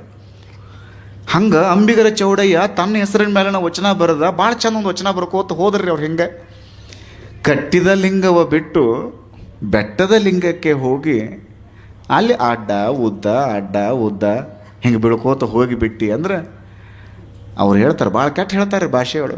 ಬಲಗಾಲದಾಗಿನ ಚಪ್ಪಲಿ ಅಲ್ಲ, ಮತ್ತು ಬಲಗಾಲ ಅಂದ್ರೆ ಶ್ರೇಷ್ಠ ಆಕೈತೆ ಅಂತೇಳಿ ಎಡಗಾಲದಾಗಿನ ಚಪ್ಪಲಿ ಅಂದಾರ್ರಿ ಅವ್ರು. ಹಿಂಗಲ್ಲ. ಯಾವಾಗ ಹಂಗಾಗ್ತದೆ ಗೊತ್ತದ? ನೀವು ಗುರುಗಳಿಂದ ಲಿಂಗ ದೀಕ್ಷೆಯನ್ನು ಪಡೆದುಕೊಂಡು ಲಿಂಗವನ್ನು ಆಯತ ಮಾಡಿಕೊಂಡು ಸ್ವಾಯತ್ತ ಮಾಡಿಕೊಂಡು ಸನ್ನಿಹಿತ ಮಾಡಿಕೊಂಡು ಶಿವ ಸಾನ್ನಿಧ್ಯವನ್ನು ನೀನು ಅನುಭವಿಸಲಾರ್ದೇನೆ ನೀನು ಬೆಟ್ಟಕ್ಕೆ ಹೋಗಿ ಅಲ್ಲಿ ದೇವ್ರದಾನ ಅಂತ ತಿಳ್ಕೊಂಡು ನಿನ್ನ ಮನಸ್ಸಿನೊಳಗನ ನೀನು ಹುಡುಕಾಡ್ಲಾರ್ದೇನೆ ಅಲ್ಲಿ ಹೋಗಿ ನೀನು ದೇವರು ಸಿಗ್ತಾನಂತ ತಿಳ್ಕೊಂಡು ಹೊಂಟಿ ಅಂದ್ರೆ ನಿನ್ನ ಎಡಪಾದ ರಕ್ಷೆಯ ತೆಗೆದುಕೊಂಡು ಲೋಟನೆ ಹೊಡಿ ಎಂದಾತ ಅಂಬಿಗರ ಚೌಡಯ್ಯ. ಅದಕ್ಕೆ ಹೇಳಿ ನರದಾಗ ಇಂಜೆಕ್ಷನ್ ರೀ, ನರದಾಗ ಕೊಟ್ಟುಬಿಟ್ಟ ಇಂಜೆಕ್ಷನ್, ಹೈ ಡೋಸ್ ಇಂಜೆಕ್ಷನ್. ಅಲ್ಲಿ ಯಾಕೆ ಹೋಗ್ತೀಯಪ್ಪ? ನಿನ್ನೊಳಗಡೆನೇ ಅದಾನಲ್ಲವ. ಇನ್ನೂ ಒಂದು ಭಾಳ ಚಂದ ವಚನದ ರೀ ಅವರು. ಈ ಹೂವು ಹರಿತೀವಲ್ಲ, ಹೂವು ಪತ್ರಿ ಇವನ್ನೆಲ್ಲ ಹರಿತೀವಲ್ಲ, ಅವ್ರು ಕೇಳ್ತಾರೆ, ಈ ಹೂವು ಪತ್ರಿ ಹರಿತಿರಲ್ಲ ಅವ್ರ ದಾಯಾದಿಗಳನ್ನು ನೀವೇನಾರು ಅಂತ ಕೇಳ್ತಾನೆ ಅಂಬಿಗರ ಚೌಡಯ್ಯ. ಆ ಹೂವಿನ ದಾಯಾದಿಗಳೇನು ನೀವು? ಅವ್ರ ವೈರಿಗಳೇನು ನೀವು? ಯಾರೋ ಕಟ್ಟಿರುವಂಥ ಕೆರೆ ನೀರು ತೊಗೊಂಡು ಬರ್ತೀರಿ, ಯಾರೋ ಬೆಳೆಸಿರುವಂಥ ಗಿಡದ ಹೂವು ತೊಗೊಂಡು ಬರ್ತೀರಿ, ಯಾರೋ ಬೆಳೆಸಿರುವಂಥ ಪತ್ರಿ ತೊಗೊಂಡು ಬರ್ತೀರಿ. ನೀವು ಏರಿಸ್ತೀರಲ್ಲ, ಪುಣ್ಯ ಯಾರಿಗೆ ಸಿಗಬೇಕು? ಆ ಗಿಡ ಬೆಳೆಸಿದವ್ರಿಗೋ, ಏನು ಕೆರೆ ಕಟ್ಟಿದವ್ರಿಗೋ, ಏನು ನೀವು ತಂದು ಏರ್ಸಾಕತ್ತೀರಿ ನಿಮಗೋ, ಯಾರಿಗೆ ಸಿಗಬೇಕದು ಪುಣ್ಯ? ಇಂತಹ ಜ್ವಲಂತವಾಗಿರುವಂತಹ ಪ್ರಶ್ನೆಯನ್ನು ಎತ್ತಿ ಎತ್ತಿ ಎತ್ತಿ ಸತ್ಯದ ದರ್ಶನವನ್ನು ಅಂಬಿಗರ ಚೌಡಯ್ಯನವರು ಮಾಡುತ್ತಾರೆ. ನೀವೇನು ಅದಿರಲ್ಲ, ನಾವು ಯಾವ ಮೊನ್ನೆ ದಸರೆಯಿಂದ ಹೇಳುವಾಗ ಹೇಳಿದ್ನಲ್ಲ, ಹೂವು ಪತ್ರಿಗಳನ್ನು ಹರಿಯುವಂಗಿಲ್ಲ. ಉದುರಿ ಬಿದ್ದಿರುವಂಥದ್ದು ಏರಿಸ್ರಿ. ದೇವ್ರು ಕೇಳ್ತಾನನ್ರಿ? ಅದು ಹಚ್ಚ ಹಸಿರು ಪತ್ರಿನ ತೊಗೊಂಡು ಬಾ, ಚಲೋ ಹೂನ ತೊಗೊಂಡು ಬಾ ಅಂತ ಕೇಳ್ತಾನನ್ರಿ? ಕೇಳಲ್ಲ. ಇನ್ನೂ ಒಂದಿಷ್ಟು ಮಂದಿ ಅನಾಚಾರಗಳಿರ್ತಾವೆ. ದೇವಿ ಬಲಿ ಕೇಳ್ತಾಳ. ಅನಾಚಾರಗಳಿಂದ ದೂರ ಆಗಬೇಕು. ಹಿಂಸೆಯನ್ನು ಮಾಡುವಂಗಿಲ್ಲ. ನೀವು ಹಿಂಸೆಯನ್ನು ಮಾಡಿದಿರಿ ಅಂತಂದರೆ ಅದು ಧರ್ಮನೇ ಅಲ್ಲ. ಅದು ಹಿಂಸೆಯನ್ನು ಮಾಡು ಅನ್ನುವಂಥದ್ದು ಯಾವುದಾದ್ರೂ ಧರ್ಮ ಇತ್ತು ಅಂದರೆ ಅದು ಧರ್ಮ ಅಲ್ಲ. ಅದು ಪ್ರೀತಿ, ಕರುಣೆ, ವಾತ್ಸಲ್ಯದೊಂದಿಗೆ ನೀವು ಮುನ್ನಡೆದ್ರಿ ಅಂದರೆ ಅದೇ ಧರ್ಮ. ಅದು ನೀವು ಹಂಗೆ ಬದುಕಬೇಕು ಅನ್ನುವಂಥ ಕಾರಣಕ್ಕಾಗಿ ಮೊದಲು ಅವ್ರು ಹಂಗೆ ಬದುಕಿದ್ರಿ. ಅವ್ರು ಹಂಗೆ ಬದುಕ್ಯಾರ ಅಂತೇಳಿ ಹೇಳಕತ್ತಾರ್ರಿ ಅವರು. ಅವ್ರು ನೋಡ್ರಿ ಎಲ್ಲಿ ಗುಡ್ಡದ ಲಿಂಗಕ್ಕದು ಹೋಗಿ ಭೇಟಿ ಆಗಲಿಲ್ಲ. ಅವ್ರು ಕಟ್ಟಿದ ಲಿಂಗವನ್ನು ಸಾಧನ ಮಾಡಿದರು. ಅದನ್ನು ದೇವರು ಅಂತ ತಿಳ್ಕೊಂಡ್ರು. ಅದನ್ನು ಎಲ್ಲ ಅಂಗಾಂಗಗಳಲ್ಲಿ, ಪಂಚೇಂದ್ರಿಯಗಳಲ್ಲೆಲ್ಲ ದೈವತ್ವದ ಸ್ವರೂಪವನ್ನು ತುಂಬಿಕೊಂಡ್ರು. ಹೀಗಾಗಿ ಅವ್ರು ಯಾರನ್ನು ನೋಡಿದ್ರು ಅವ್ರಿಗೆ ಚಲೋನ ಕಾಣಿಸ್ತಿತ್ತು, ಯಾರನ್ನು ನೋಡಿದ್ರು ಅವ್ರಿಗೆ ಖುಷಿನೇ ಅನ್ನಿಸ್ತಿತ್ತು. ಈ ಸೃಷ್ಟಿ ಎಲ್ಲವೂ ಕೂಡ ಭಗವಂತನ ಸೃಷ್ಟಿನೇ ಆಗಿರೋಣದಿಂದ ನಮ್ಮ ದೃಷ್ಟಿ ಒಂದು ಹಣ್ಣಾಗಿ ಬಿಡಿತು ಅಂದರೆ ಈ ಸೃಷ್ಟಿ ಎಲ್ಲನೂ ಹಣ್ಣಾಗಿ ಬಿಡ್ತೈತಿ. ಇದನ್ನು ನಮ್ಮ ಶರಣರು ಭಾಳ ಸೂಕ್ಷ್ಮವಾಗಿ ಹೇಳ್ಕೊತ ಬಂದರು. ನೀವು ಕಟ್ಟಿದ ಲಿಂಗಾನುಸಂಧಾನವನ್ನು ಮಾಡಬೇಕು. ಲಿಂಗಯ್ಯನನ್ನು ಬಿಟ್ಟು, ಎದೆ ಮೇಲೆ ಲಿಂಗವನ್ನು ಬಿಟ್ಟು ನೀವು ಇನ್ನೊಂದು ದೈವಕ್ಕೆ ಹೋಗಿ ನೀವು ನಮಸ್ಕಾರ ಮಾಡ್ತೀರಿ ಅಂದರೆ ನಿಮ್ಮಲ್ಲಿ ದೋಷ ಉಂಟಾಗುತ್ತದೆ. ಪರಮ ಪತಿವ್ರತೆಗೆ ಗಂಡನು ಒಬ್ಬನೇ ಆಗಿರುತ್ತಾನೆ. ಹಂಗೆ ಒಬ್ಬ ಶರಣನಿಗೆ ದೇವರು ಅನ್ನುವಂಥ ಒಬ್ಬ ಆಗಿರ್ತಾನೆ. ಯಾಕಂದ್ರೆ ದೇವರು ಒಬ್ಬ ಅದಾನ, ಹೆಸರು ಮಾತ್ರ ಚೇಂಜ್ ಇದಾವೆ. ದೇವನೊಬ್ಬ, ನಾಮ ಹಲವು. ಇಬ್ಬರು ಮೂವರು ದೇವರೆಂದು ಉಬ್ಬುಬ್ಬಿ ಮಾತನಾಡುವುದು ಬೇಡ. ಒಬ್ಬನೇ ದೈವ ಕಾಣಿರೋ. ದೇವರು ಒಬ್ಬನೇ ಇರುತ್ತಾನೆ. ದೈವತ್ವದ ಸ್ವರೂಪ ಒಂದೇ ಆಗಿರುತ್ತದೆ. ಅದನ್ನು ನಾವು ಅನುಭವಿಸಬೇಕು. ಅದನ್ನು ಅನುಭವಿಸೋ ಸಲುವಾಗಿ ಅವ ಕಲ್ಯಾಣಕ್ಕೆ ಬಂದಾನ್ರಿ, ಅಂಬಿಗರ ಚೌಡಯ್ಯ. ಅದಕ್ಕೆ ಅವ ಹೇಳಿದ್ರು, ಈ ದೈವ ಅಂದರೆ ಯಾರು? ಹೌದು ಬಿಡ್ರಿ, ಕಟ್ಟಿದ ಲಿಂಗವ ಬಿಟ್ಟು ಬೆಟ್ಟದ ಲಿಂಗಕ್ಕೆ ಹೋಗಬೇಡ ಅಂತ ತಿಳ್ಕೊಂಡು ಹೇಳಿದ್ರಲ್ಲ. ಈ ದೈವತ್ವವನ್ನು ಹೆಂಗೆ ಅನುಭವಿಸುವುದು? ದೇವರು ಅಂದರೆ ಯಾರದಾರ? ಅಸುರರ ಮಾಲೆಗಳಿಲ್ಲ, ತ್ರಿಶೂಲ ಡಮರುಗಳಿಲ್ಲ, ಋಷಿಯ ಮಗಳೊಡನ ಇರುವ ಆತನಲ್ಲ, ಕಪಾಲ ಅವನ ಹತ್ರ ಇಲ್ಲ, ಎಸಗುವ ಸಂಸಾರ ಇಲ್ಲ ಅವನಿಗೆ. ಯಾವುದೋ ಸಂಸಾರ ಅನ್ನುವಂಥದ್ದು ಇಲ್ಲವೇ ಇಲ್ಲ. ಯಾಕಂದ್ರೆ ಸಂಸಾರ ನಿಮ್ಮ ಜೊತೆಗೆ ಬಂತು ಅಂದ್ರೆ ನಾವು ಮತ್ತೆ ಅದನ್ನೇ ಹೇಳೋದಾಗ್ತದೆ. ಸಂಸಾರವನ್ನು ಭಾಳ ಹಚ್ಕೊಂಡು ಬಿಟ್ರಿ ಅಂತಂದರೆ ನೀವು ಗದ್ಲಿಕ್ಕೆ ಬಿದ್ರಿ ಅಂದಂಗೆ. ಅವ ದೇವರಿಗೆ ಸಂಸಾರ ಅನ್ನುವಂಥದ್ದನ್ನೇ ಇಲ್ಲ. ಅವನ ನಿರಾಕಾರ ಸ್ವರೂಪದಾನ. ಅವನಿಗೆ ಯಾವುದೇ ಆಕಾರ ಇಲ್ಲ, ಅವನಿಗೆ ಯಾವುದೇ ಗುಣಗಳಿಲ್ಲ. ಯಾಕಂದ್ರೆ ಅವನು ಎಲ್ಲವನ್ನು ಮೀರಿರುವಂಥವದಾನ, ಎಲ್ಲದರಿಂದ ಅತೀತನಾಗಿರುವಂಥವದಾನ. ಅದೊಂದು ಪರಮಾನಂದದ ಸ್ವರೂಪ. ಅದು ದೈವತ್ವದ ಲಕ್ಷಣ ಅಂದರೆ ಪರಮಾನಂದದ ಸ್ವರೂಪ. ಅದು ನಮ್ಮೊಳಗೆ ನಾವು ಅದನ್ನು, ಆ ಪರಮಾನಂದವನ್ನು ನೀವು ಅನುಭವಿಸಿಬಿಟ್ರಿ ಅಂತಂದ್ರೆ ಅಲ್ಲಿ ದೈವತ್ವ ಸಾಕ್ಷಾತ್ಕಾರ ಆದಂಗೆ ಆಗ್ತದೆ ನಿಮಗೆ. ಅದಕ್ಕೆ ಅವರಂದ್ರೆ ಅಸುರರ ಮಾಲೆಗಳಿಲ್ಲ, ತ್ರಿಶೂಲ ಡಮರುಗಳಿಲ್ಲ, ಪದ್ಮಭೂಷಣನಲ್ಲ, ಋಷಿಯ ಮಗಳೊಡನೆ ಇರುವಾತನಲ್ಲ, ಎಸಗುವ ಸಂಸಾರ ಅವನಿಗಿಲ್ಲ. ಸಂಸಾರದ ಬಗ್ಗೆ ಅವನ ಲಕ್ಷಣ ಇಲ್ಲ. ಯಾಕಂದ್ರೆ ಸಂಸಾರ ಇಟ್ಕೊಂಡ ಅಂದ್ರೆ ತುಪ್ಪದ ಸವಿಗೆ ಅಲಗನೆಕ್ಕುವ ಸೊನಗನಂತ ಇತ್ಯನ್ನ ಬಾಳುವೆ. ಏನು ಹೇಳಿದ್ರಿ ಬಸವಣ್ಣನವರು? ಎಲ್ಲವೂ ಪ್ಯೂರ್ ಜೆಮ್. ಅದು ಜೆಮ್ ಅಂತೀವಲ್ಲ. Basavanna GeM of a person. ಅವರು ಅದ್ಭುತ. ಅವರು ಮೌಕ್ತಿಕ ದಚ್ಚು. ಅವರು ನನ್ನ ಪರಿಸ್ಥಿತಿ ಹೆಂಗಾಗ್ಯದ ಅಂದ್ರೆ ಈ ಯಾರ್ಯಾರು ದೇವರು ಅಂತ ತಿಳ್ಕೊಳ್ಳುವಂಗಿಲ್ಲ. ನಾವು ನಮ್ಮ ಒಳಗಡೆ ಇರುವಂಥ ದೇವರು, ಕಟ್ಟಿದ ಲಿಂಗವನ್ನು ನಾವು ಅರ್ಥ ಮಾಡ್ಕೊಳ್ಬೇಕು. ಅದಕ್ಕೆ ಗುರು ಏನು ಮಾಡ್ತಾನೆ, ನಾನು ಅದನ್ನೇ ಹೇಳಿದ್ನಿ. ನೀವು ಗುರುವಿನನ್ನು ಹುಡುಕಾಡೋ ಸಲುವಾಗಿ ನಿಮ್ಮ ಜೀವನದ 10 ವರ್ಷ ಕಳೀರಿ. ನೀವು ಅದ್ರ ಬಗ್ಗೆ ಏನೋ ನೀವು ವ್ಯಥೆ ಪಡಬೇಡ್ರಿ. ಅದ್ರ ಬಗ್ಗೆ ನೀವೇನು ಪ್ರಾಯಶ್ಚಿತ್ತವನ್ನು ಪಡಬೇಡ್ರಿ. ಆದರೆ ಗುರುವಿನನ್ನು ಹುಡುಕುವಾಗ ಕರೆಕ್ಟಾಗಿ ಒಬ್ಬ ಗುರುಗಳನ್ನು ನೀವು ಹುಡುಕಾಡ್ಕೊಳ್ರಿ. ಆ ಗುರು ನಿಮ್ಮನ್ನು ಒಂದು ದಿವಸ ಮುಂದೆ ಕರೆದು ನಿಮ್ಮ ಮಸ್ತಕದ ಮೇಲೆ ಹಸ್ತವನ್ನಿಟ್ಟು ಕಿವಿಯೊಳಗೆ ಮಂತ್ರವನ್ನು ಹೇಳ್ತಾನೆ. ಅವ ಹೇಳಿರುವಂತಹ ಮಂತ್ರವನ್ನು ನಿಮ್ಮ ಶರೀರದ ಪ್ರತಿಯೊಂದು ಅಂಗಗಳಲ್ಲಿ ನೀವು ತುಂಬಿಕೊಂಡು ಬಿಟ್ರಿ ಅಂತಂದರೆ ನಿಮ್ಮ ಸರ್ವಾಂಗವೆಲ್ಲವೂ ಲಿಂಗವಾಗುತ್ತದೆ. ಅದನ್ನು ಜೇಡರ ದಾಸಿಮಯ್ಯನವ್ರು ಹೇಳೋದು. ಉರಿಯುವ ಕೆಂಡದ ಮೇಲೆ ತೃಣವ ತಂದಿರಿಸಿದರೆ ಆ ತೃಣವನ ಕೆಂಡ ಹೆಂಗೆ ನುಂಗ್ತದ ಅಲ್ಲ, ಗುರು ಚರಣದ ಮೇಲೆ ನೀವು ಯಪ್ಪ ನೀನ ನೋಡ್ಬಿಡಪ್ಪ, ನನ್ನ ಕಾಯ್ದು ಬಿಡು ಬಸವಣ್ಣ, ನನ್ನ ಕೈ ಹಿಡಿ ಅಂತ ತಿಳ್ಕೊಂಡು ಎಲ್ಲರೂ ಅಲ್ಲಿಗೇನ ಬಂದರು. ಯಾಕೆ ಬಂದರು ಅಂದ್ರೆ ಬಸವಣ್ಣ ಗೊತ್ತದ, ಬಸವಣ್ಣ ಕೈ ಬಿಡಂಗಿಲ್ಲ ಅನ್ನೋದು ಗೊತ್ತದ. ನಿಮ್ಮ ಜೀವನದೊಳಗೆ ನೀವು ಎಷ್ಟೇ ಚಿಂತೆಯೊಳಗಿರ್ರಿ, ಎಷ್ಟೇ ನಷ್ಟವನ್ನು ಅನುಭವಿಸ್ರಿ, ನಮ್ಮ ಜೊತೆಗೆ ಯಾರೂ ಇಲ್ಲರಿ ಅಪ್ಪ ಅವ್ರು ಅನ್ನುವಂಥ ಯಾರ್ಯಾರು ಜನಗಳಿದ್ರಲ್ಲ, ಹಿಂಗೆ ಕಲ್ಯಾಣದ ಕಡೆಗೆ ಮುಖ ಮಾಡಿಬಿಟ್ರು ಅಂದ್ರೆ ಅಲ್ಲೊಂದು ಮಂಗಳ ಮೂರ್ತಿ ಬಸವಣ್ಣ ಇದ್ದೇ ಇರ್ತಿದ್ರು. ಕೈ ಮಾಡಿ ಕರಿತಿದ್ರು, ಬಾ ನಾನು ನಿನ್ನ ಜೊತೆಗೆ ಅದೀನಿ ಅಂತ ತಿಳ್ಕೊಂಡು ಹೇಳ್ತಿದ್ರು. ಇದೇ ಒಬ್ಬ ಮಹಾತ್ಮನ ಲಕ್ಷಣ. ಈ ಕಾರಣಕ್ಕಾಗಿಯೇ ಚೌಡದಾನಪುರದಿಂದ, ಮೊದಲಿಗೆ ಶಿವಪುರ ಆದ್ರೆ ಹೆಸರು, ಇವರಲ್ಲಿ ಜನಶಾರ ಅಂತ ತಿಳ್ಕೊಂಡು ಚೌಡಯ್ಯನವ್ರ ಹೆಸರು ಚೌಡೇಶ. ಚೌಡಯ್ಯನ ಊರು ಚೌಡದಾನಪುರ. ಯಾಕಂದ್ರೆ ನಾವು ದತ್ತಿ ಕೊಟ್ಟಿದ್ರಲ್ಲ, ಆಸ್ತಿಯನ್ನೆಲ್ಲ ದಾನ ಮಾಡಿಬಿಟ್ರಲ್ಲ, ಚೌಡಯ್ಯ ದಾನ ಮಾಡ್ಯಾನ ಚೌಡದಾನಪುರ. ಅಲ್ಲಿಂದ ಕಲ್ಯಾಣಕ್ಕೆ ಹೋಗ್ಯಾರ. ಚಂದ ವಚನಗಳನ್ನು ಬರೆದಾರ. 275ಕ್ಕೂ ಹೆಚ್ಚು ವಚನಗಳಿದಾವ. ಈ ಬದನೆಕಾಯಿ, ಉಳ್ಳಾಗಡ್ಡೆ ಇವನ್ನ ಹೇಳ್ತಾರೆ ರೀ ಅವ್ರು ಒಂದೊಂದು ವಚನದೊಳಗೆಲ್ಲ. ನೋಡ್ಬೇಕ್ರಿ ನೀವು, ಭಾಳ ಚಂದ ಚಂದ ವಚನಗಳು. ನೀವು ಬದ್ನಿಕಾಯಿ ಉಳ್ಳಾಗಡ್ಡೆ ಅಂತ ತಿಳ್ಕೊಳ್ಬಾರ್ದ್ರಿ, ಅಲ್ಲಿವ್ರು ದೇವ್ರನ್ನ ಕಾಣ್ರಿ ಅಂತಾರ್ರಿ ಅವರು. ನೀವು ಪ್ರತಿಯೊಬ್ಬ ಕಾಣುವಂತಹ ವ್ಯಕ್ತಿಯಲ್ಲಿನೂ ಕೂಡ ನೀವು ದೈವತ್ವದ ಶಕ್ತಿಯನ್ನು ಅರ್ಥ ಮಾಡ್ಕೊಳ್ಬೇಕು. ಹಿಂಗೆ ಅಲ್ಲಿ ಬಂದರು, ಇಂಥದನ್ನೆಲ್ಲ ಹೇಳಿದರು, ದೈವತ್ವದ ಲಕ್ಷಣದ ಬಗ್ಗೆ ಹೇಳಿದರು, ನಿನ್ನನ್ನು ನೀನು ಅರ್ಥ ಮಾಡ್ಕೊ ಅಂತ ತಿಳ್ಕೊಂಡು ಹೇಳಿದರು, ನಿನ್ನನ್ನು ನೀನು ಅರ್ಥ ಮಾಡ್ಕೊಂಡು ಅಂದ್ರೆ ನೀನೇ ಬೆಳಕಾಗ್ತಿ ಅಂತ ತಿಳ್ಕೊಂಡು ಹೇಳಿದರು. ಆ ಬೆಳಕನ್ನು ಅರ್ಥ ಮಾಡ್ಕೊಳ್ಳೋ ಸಲುವಾಗಿ ಬಸವಣ್ಣ ಹತ್ರ ಎಲ್ಲರೂ ಬಂದ್ರಿ. ಅಲ್ಲಿ ಬಸವಣ್ಣಂದ್ರೆ ಕೇಳಬೇಕಂದ್ರೆ ಎಲ್ಲರನ್ನು ಅಪ್ಕೊಳ್ತಾ ಇದ್ರು. ಇವನಾರವ ಅನ್ಲೇ ಇಲ್ಲ ಅವರು. ಇವ ನಮ್ಮವ ಅಂದ್ರು ಅವರು. ನೀ ನಮ್ಮ ಮನಿ ಮಗ ಅಂದ್ರು ಅವರು. ವಸುದೈವ ಕುಟುಂಬಕಂ ಅನ್ನುವಂತಹ ಒಂದು ಏನು ಸಿದ್ಧಾಂತ ಇದೆಯಲ್ಲ, ಇಡೀ ಜಗತ್ತಿನ ಎಲ್ಲರೂ ಕೂಡ ನಮ್ಮವರು ಅನ್ನುವಂಥದ್ದು ಏನೈತಲ್ಲ, ಇದನ್ನು ನಾವು ಅರ್ಥ ಮಾಡ್ಕೊಳ್ಬೇಕು. ಇದನ್ನು ಅರ್ಥ ಮಾಡ್ಕೊಂಡಿದ್ದಕ್ಕಾಗಿಯೇ ಬಸವಣ್ಣ ದೊಡ್ಡವರಾದರು. ಅದಕ್ಕೆ ಲಂಡನ್ಯಾಗ ಹೋಗಿ ಕೂತ್ರಿ ಅವರು. ಎಲ್ಲಿ ಹೋದ್ರಿ? ಲಂಡನ್. 200 ವರ್ಷಗಳವರೆಗೆ ನಮ್ಮನ್ನು ಆಳಿರುವಂತಹ ಇಂಗ್ಲೆಂಡಿಗರು ಯಾರ ಮಾತು ನಾವು ಕೇಳಂಗಿಲ್ಲ, ನಮ್ಮ ಇಡೀ ಜಗತ್ತು ನಮ್ಮ ಮಾತು ಕೇಳಬೇಕು ಅನ್ನುವಂಥ ಒಂದು ಭ್ರಮೆಯೊಳಗಿದ್ದರು ಅವರು. ಯಾಕಂದರೆ ಇಡೀ ಜಗತ್ತಿಗೆ ಪ್ರಜಾಪ್ರಭುತ್ವ ಕೊಟ್ಟವ್ರು ನಾವು, ಎಲ್ಲ ದೇಶದವ್ರನ್ನ ಆಳಿಬಿಟ್ಟಿವಿ ನಾವು, ನಮ್ಮ ಮಾತು ನೀವು ಕೇಳಬೇಕು ಅನ್ನುವಂತಹ ಇಂಗ್ಲೆಂಡಿಗರ ನೆಲದಲ್ಲಿ ಇವತ್ತು ಕನ್ನಡ ನಾಡಿನ ಸಾಂಸ್ಕೃತಿಕ ನಾಯಕರಾಗಿರುವಂತಹ ವಿಶ್ವಗುರು ಬಸವಣ್ಣನವರ ಮೂರ್ತಿ ಅಲ್ಲಿ ಅನಾವರಣ ಆಗ್ತದೆ ಅಂದ್ರೆ ನಾವೆಲ್ಲರೂ ಹೆಮ್ಮೆ ಪಡಬೇಕು. ಸುಮ್ಮ ಒಪ್ಕೊಂಡ್ರನ್ರಿ ಅವರು ಬಸವಣ್ಣನವರನ್ನು? ಇಲ್ಲ, ಅರ್ಥ ಮಾಡ್ಕೊಂಡ್ರವರು, ವಚನಗಳನ್ನು ಓದಿದ್ರು ಅವರು. ನಾವು 10 ರೂಪಾಯಿ ತೆಂಗಿನಕಾಯಿ 10 ಸರಿ ಹೊಡೆದು ನೋಡ್ತೀವಿ, 10 ರೂಪಾಯಿ ಕೊತ್ತಂಬರಿ ಸೂಡ್ದು ಕೊಡ್ತೀವಿ, 10 ರೂಪಾಯಿ ಕೊಡುವಾಗ ಆ ಕಡೆ ಒಳಸಾಡಿ ಈ ಕಡೆ ಒಳಸಾಡಿ, ಅದು ಹೆಂಗೈತಿ ಇದು ಹೆಂಗೈತಿ. ಆ ಮಾರವ್ರ ತಲೆ ಕೆಟ್ಟ ಅವರು ಗುಳಿಗೆ, ತಲೆನೋವಿನ ಗುಳಿಗೆನ ತೊಗೊಂಡು ಹೋಗ್ಬೇಕ್ರಿ ಅವರು. 10 ರೂಪಾಯಿ ಕೊತ್ತಂಬರಿ ಸೂಡು 10 ಪ್ರಶ್ನೆ ಕೇಳಿ ತರ್ತೀರಿ. ಬಸವಣ್ಣನವರ ಮೂರ್ತಿಯನ್ನು ಅದು ಒಂದು ಸಂಸತ್ತಿನ ಎದುರಿಗೆ ಅವರು ಅದನ್ನು ಅಲ್ಲಿ ಸ್ಟ್ಯಾಚ್ಯೂವನ್ನು ಅಲ್ಲಿ ಸ್ಥಾಪನೆ ಮಾಡ್ತಾರೆ ಅಂದರೆ ಎಷ್ಟು ಖುಷಿ ಪಡ್ಬೇಡ್ರಿ ನಾವು. ಇಂಗ್ಲೆಂಡದಲ್ಲಿ ಧಾರ್ಮಿಕ ವ್ಯಕ್ತಿಗಳ ಮೂರ್ತಿ ಪ್ರತಿಷ್ಠಾಪನೆ ಆಗುವುದಿಲ್ಲ, ಬರೆದಿಟ್ಟುಕೊಡ್ರಿ, ಆಗುವುದಿಲ್ಲ. ಅಲ್ಲಿ ನೀವೇನಾದರೂ ಧಾರ್ಮಿಕ ವ್ಯಕ್ತಿಗಳಾಗಿ ನೀವು ವೀಸಾ ತಗೊಳಕ್ಕೆ ಹೋದ್ರಿ ಅಂತಂದ್ರೆ ನಿಮ್ಗೆ ವೀಸಾನ ಸಿಗಂಗಿಲ್ಲ. ಮೊದಲನೇ ಮಾತು ನೋಡ್ರಿ, ನೀವು ಬೇಕಾದ್ರೆ ವಿಚಾರ ಮಾಡಿ ನೋಡ್ರಿ. ನಾವೊಬ್ಬ ಧಾರ್ಮಿಕ ವ್ಯಕ್ತಿ ಇದೀನಿ, ಒಂದು ಮಠದ ಸ್ವಾಮಿಗಳಿದೀವಿ, ನಮ್ಗೆ ವೀಸಾ ಕೊಡ್ರಿ ಅಂತಂದ್ರೆ ನೀವು ಯಾಕೆ ಅಲ್ಲಿ ಬರ್ತೀರಿ ಅಂತಾರೆ ಇಂಗ್ಲೆಂಡ್. ಅಲ್ಲೇನೈತೆ ಕೆಲಸ ನಿಮ್ಮದು? ನೋಡಕ್ಕೆ ಬರ್ತೀರಿ ಅಂದ್ರೆ ಬರ್ರಿ, ನಿಮ್ಗೆ ವೀಸಾ ಕೊಡ್ತೀವಿ ನಾವು. ನೀವು ಧರ್ಮ ಪ್ರಸಾರ ಅದು ಹೆದರಿಕೆದ ಅವ್ರಿಗೆ ಕೊಡಂಗಿಲ್ಲ, ಅವ್ರು ವೀಸಾ ಕೊಡಂಗಿಲ್ಲ. ಅವರು ನಿಮ್ಮ ರಿಜೆಕ್ಟ್ ಮಾಡ್ತಾರೆ. ಅವರು ಬೇರೆ ಬೇರೆ ಕಾರಣಗಳನ್ನು ಹೇಳಿ ರಿಜೆಕ್ಟ್ ಮಾಡ್ತಾರೆ.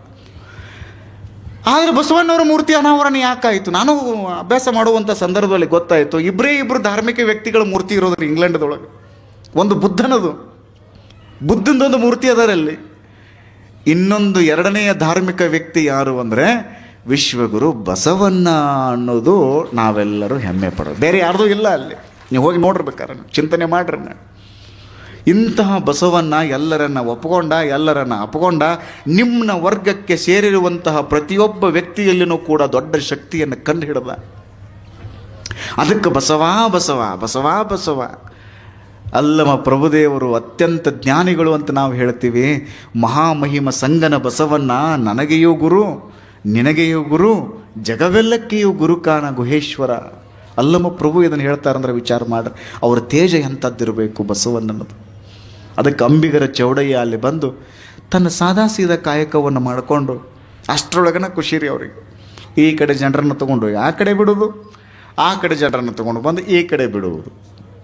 ಹಿಂಗೆ ಬದುಕುವಂತ ಹಸನಾಗಿ ಹೋಗಿಬಿಟ್ರಿ ನೋಡ್ರಿ. ಅವ್ರ ಶರೀರ ಇಲ್ಲ ಇವತ್ತು, ಆದರೆ ಅವರ ಆತ್ಮ ಚೈತನ್ಯ ಇವತ್ತು ನಮ್ಮೊಂದಿಗಿದೆ.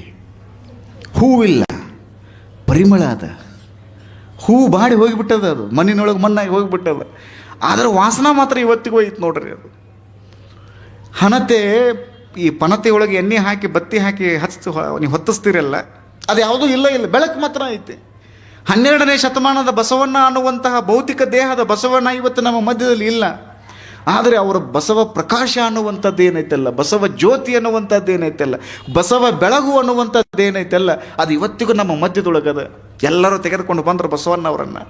ಇವತ್ತಿಗೂ ನಮ್ಮ ಮಧ್ಯದೊಳಗೆ, ನಮ್ಮ ನಾಲಿಗೆ ಮೇಲೆ, ನಮ್ಮ ಹೃದಯದೊಳಗೆ ಬಸವಣ್ಣ ಕುಣಿದಾಡ್ತಾರ ಅಂತಂದ್ರೆ ಅವರು ದೊಡ್ಡ ವ್ಯಕ್ತಿಗಳು, ದೊಡ್ಡ ಸಾಮ್ರಾಟ ಅನ್ನುವಂಥ ಕಾರಣಕ್ಕಾಗಿ ಅಲ್ಲ ಸ್ವಾಮಿ.